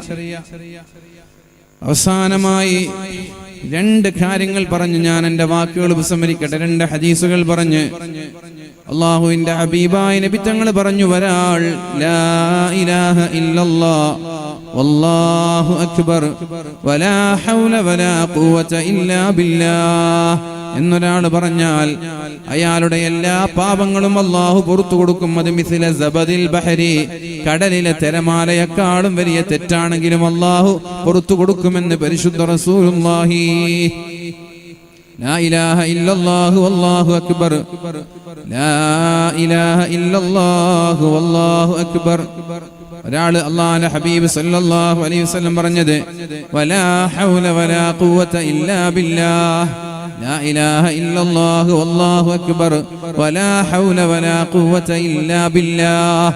ഇത് പറയുന്ന ഒരാൾ, ഇത് നിരന്തരമായി ആവർത്തിച്ച് പറയുന്ന ആളുകളുടെ സർവ്വ പാപങ്ങളും, അത് കടലിലുള്ള തിരമാല വരെ തെറ്റ് ചെയ്താലും, കടലിലുള്ള തിരമാല പോലെ 1 സെക്കൻഡ് പോലും നിർത്താതെ തെറ്റ് ചെയ്താലും, ഇത് നിരന്തരമായി ആവർത്തിച്ച് പറയുന്ന ആളുകൾക്ക് അല്ലാഹു പുറത്തു കൊടുക്കുമെന്ന് പരിശുദ്ധ റസൂലുള്ളാഹ്. അവസാനമായ ഒരു ഹദീസ്, സ്വർഗാവകാശികളുടെ ആരാണ് സ്വർഗാവകാശികൾ എന്ന് നബി തങ്ങളോട് ചോദിച്ചു. ആരാണ് സ്വർഗക്കാരൻ? നബി തങ്ങൾ പറഞ്ഞ മറുപടി, ചെറുപ്പക്കാർക്ക് ഇവിടെ ഇല്ലേ? നബി തങ്ങൾ പറഞ്ഞ മറുപടി മൻ അഹ്ലുൽ ജന്ന, ആരാണ് സ്വർഗക്കാരൻ എന്ന് ചോദിച്ചപ്പോ അല്ലാഹുവിന്റെ ഹബീബായ നബി തങ്ങൾ പറഞ്ഞത് കുല്ലു ഹയ്യിനിൻ ലയ്യിനിൻ ഖരീബിൻ സഹ്ലിൻ. എന്താ? 4 കാര്യങ്ങളാ നബി തങ്ങൾ പറഞ്ഞത്. കുല്ലു ഹയ്യിനിൻ ലയ്യിനിൻ ഖരീബിൻ സഹ്ലിൻ. സഹ്ൽ എന്ന് പറഞ്ഞാൽ സൗമ്യതയുള്ള സ്വഭാവം, എല്ലാവരോടും സൗമ്യമായി മാന്യമായി പെരുമാറുന്നവൻ സ്വർഗത്തിലാണ്. ഖരീബിൻ എന്ന് പറഞ്ഞാൽ ജനങ്ങളുടെ കൂടെ ജീവിക്കുന്നവർ, ജനങ്ങളിൽ നിന്ന് അകന്ന് ജീവിക്കുന്നവരല്ല. ജനങ്ങളുടെ കൂടെ നിന്നിട്ട് ജനങ്ങളോട് തമാശയൊക്കെ പറഞ്ഞ് ജനങ്ങളുടെ കാര്യങ്ങളൊക്കെ ചെയ്തു കൊടുക്കുന്ന, ജനങ്ങൾക്ക് പ്രയാസം വരുമ്പോൾ സഹായിക്കുന്ന, ജനങ്ങളുടെ കടം വീട്ടാൻ സഹായിക്കുന്ന, ബുദ്ധിമുട്ടുകളിൽ സഹകരിക്കുന്ന, ജനങ്ങളുടെ നന്മയ്ക്ക് വേണ്ടി, ജനങ്ങളുടെ നാനോന്മുഖ പുരോഗതിക്ക് വേണ്ടി പ്രവർത്തിക്കുന്ന, അഥവാ നല്ലൊരു സാമൂഹിക സേവകന് അള്ളാഹു സ്വർഗം നൽകുമെന്ന് പരിശുദ്ധ റസൂലുള്ളാഹ്. അതേസമയം വേറൊരാള് സാമൂഹിക സേവനത്തിൽ ഒന്നും ഇറങ്ങാതെ കാട്ടിൽ പോയിട്ട് ഇബാദത്ത് എടുക്കുന്നുണ്ടാവും, അയാൾക്കല്ല. ഖരീബിൻ, ജനങ്ങളുടെ ഇടയിൽ ഇറങ്ങി ജനങ്ങളുടെ നന്മയ്ക്ക് വേണ്ടി പ്രവർത്തിക്കുന്നവന് സ്വർഗമുണ്ട്. കുല്ലു ഹയ്യിനിൻ ലയ്യിനിൻ, സൗമ്യമായി ജനങ്ങളോട് പെരുമാറുന്ന, വളരെ എളുപ്പത്തിൽ ജനങ്ങളോട് പെരുമാറുന്ന ആളുകൾ. ലയ്യിനിൻ ഫീ അഖ്വാലി, സംസാരിക്കുമ്പോൾ ഫ്രോഡായ അഹങ്കാരത്തിന്റെ സംസാരമില്ല, മാന്യമായ സംസാരങ്ങളാണ്. ഇടപാടുകളിലൊക്കെ നല്ല സൗമ്യത കാണിക്കുന്നവർ, ക്ഷമ കാണിക്കുന്നവർ, സഹനം കാണിക്കുന്നവർ, ഈ ആളുകൾക്കാണ് അല്ലാഹു സ്വർഗം തരാൻ. ഹയ്യിൻ ഹലീമിൻ ഫീ തസറുഫാത്തി, എല്ലാ ക്രയവിക്രയങ്ങളിലും ഇടപാടുകളിലൊക്കെ നല്ലൊരു സഹനശീലമുള്ള ആളുകൾ. ലയ്യിൻ, സംസാരം സൗമ്യമായിട്ട് ആളുകളെ വെറുപ്പിക്കാതെ സംസാരിക്കുന്നവർ. ഖരീബിൻ, ജനങ്ങളോട് ഇടപഴകി ജീവിക്കുന്നവർ. സഹിലിൻ, ആർക്ക് എളുപ്പത്തിൽ ഇയാളോട് പെരുമാറാൻ പറ്റുന്ന അത്ര നല്ല സ്വഭാവക്കാരൻ. ഈ ആളുകൾക്കാണ് അല്ലാഹു സ്വർഗം നൽകുക. ഞാൻ ഇന്ന് പറഞ്ഞ വിഷയം, ചെറുപ്പക്കാരെ ദീനിനോട് അടുപ്പിക്കണമെങ്കിൽ വേഗം കല്യാണം കഴിപ്പിച്ചു കൊടുക്കണം എന്നുള്ളതാണ്. കല്യാണമാണ് ഒരാൾ നന്നാവാനുള്ള സൊല്യൂഷൻ, പരിഹാരം. ഒരാളെ ദീനിലേക്ക് അടുപ്പിക്കാനുള്ള മെത്തേഡ് അയാളെ പെട്ടെന്ന് കല്യാണം കഴിപ്പിച്ചു കൊടുക്കുക എന്നുള്ളതാണ്. കല്യാണത്തിന്റെ പ്രായം 18ഉം 21ഉം ആണ്. പക്ഷെ കല്യാണത്തിന്റെ പേരിൽ മക്കളുടെ പഠനം ഒരു കാരണവശാലും മുടങ്ങാൻ പാടില്ല. വിവാഹം, നിക്കാഹ് ചെയ്തു കൊടുത്ത് 2 പേര്, ആണിനെയും പെണ്ണിനെയും പഠിക്കാൻ വിട, സ്വതന്ത്രമായി പഠിച്ചതിന് ശേഷം അവരുടെ വിവാഹം നടത്താം. പിന്നെ ദാമ്പത്യ ജീവിതം കുട്ടികളൊക്കെ ആയിട്ട് ഇങ്ങനെ ജീവിക്കും. ഏതൊരു സമയത്ത് ഉപ്പ മരിച്ചാലും ഭർത്താവ് മരിച്ചാലും നമ്മുടെ പെൺമക്കളാണെങ്കിൽ വരെ മറ്റുള്ളവരെ ആശ്രയിച്ച് ജീവിക്കേണ്ട ഒരവസ്ഥ നമ്മുടെ മക്കൾക്ക് വരരുത്. യാചിക്കേണ്ട ഒരവസ്ഥ നമ്മുടെ മക്കൾക്ക് വരരുത്. ചാരിറ്റിക്കാരൊക്കെ വന്നിട്ട് കിറ്റ് കൊടുക്കുന്ന ഒരു സാഹചര്യം നമ്മുടെ മക്കൾക്ക് വരരുത്. അത് വരാതിരിക്കാൻ നമ്മുടെ മക്കളെ പഠിപ്പിക്കുക. പഠിപ്പിച്ചു കഴിഞ്ഞാൽ ഭർത്താവ് മരിച്ചാലും മക്കൾ മരിച്ചാലും ഉപ്പ മരിച്ചാലും ആ പെണ്ണിന് പണിയെടുത്ത് ജീവിക്കാൻ കഴിയും, അധ്വാനിച്ച് ജീവിക്കാൻ.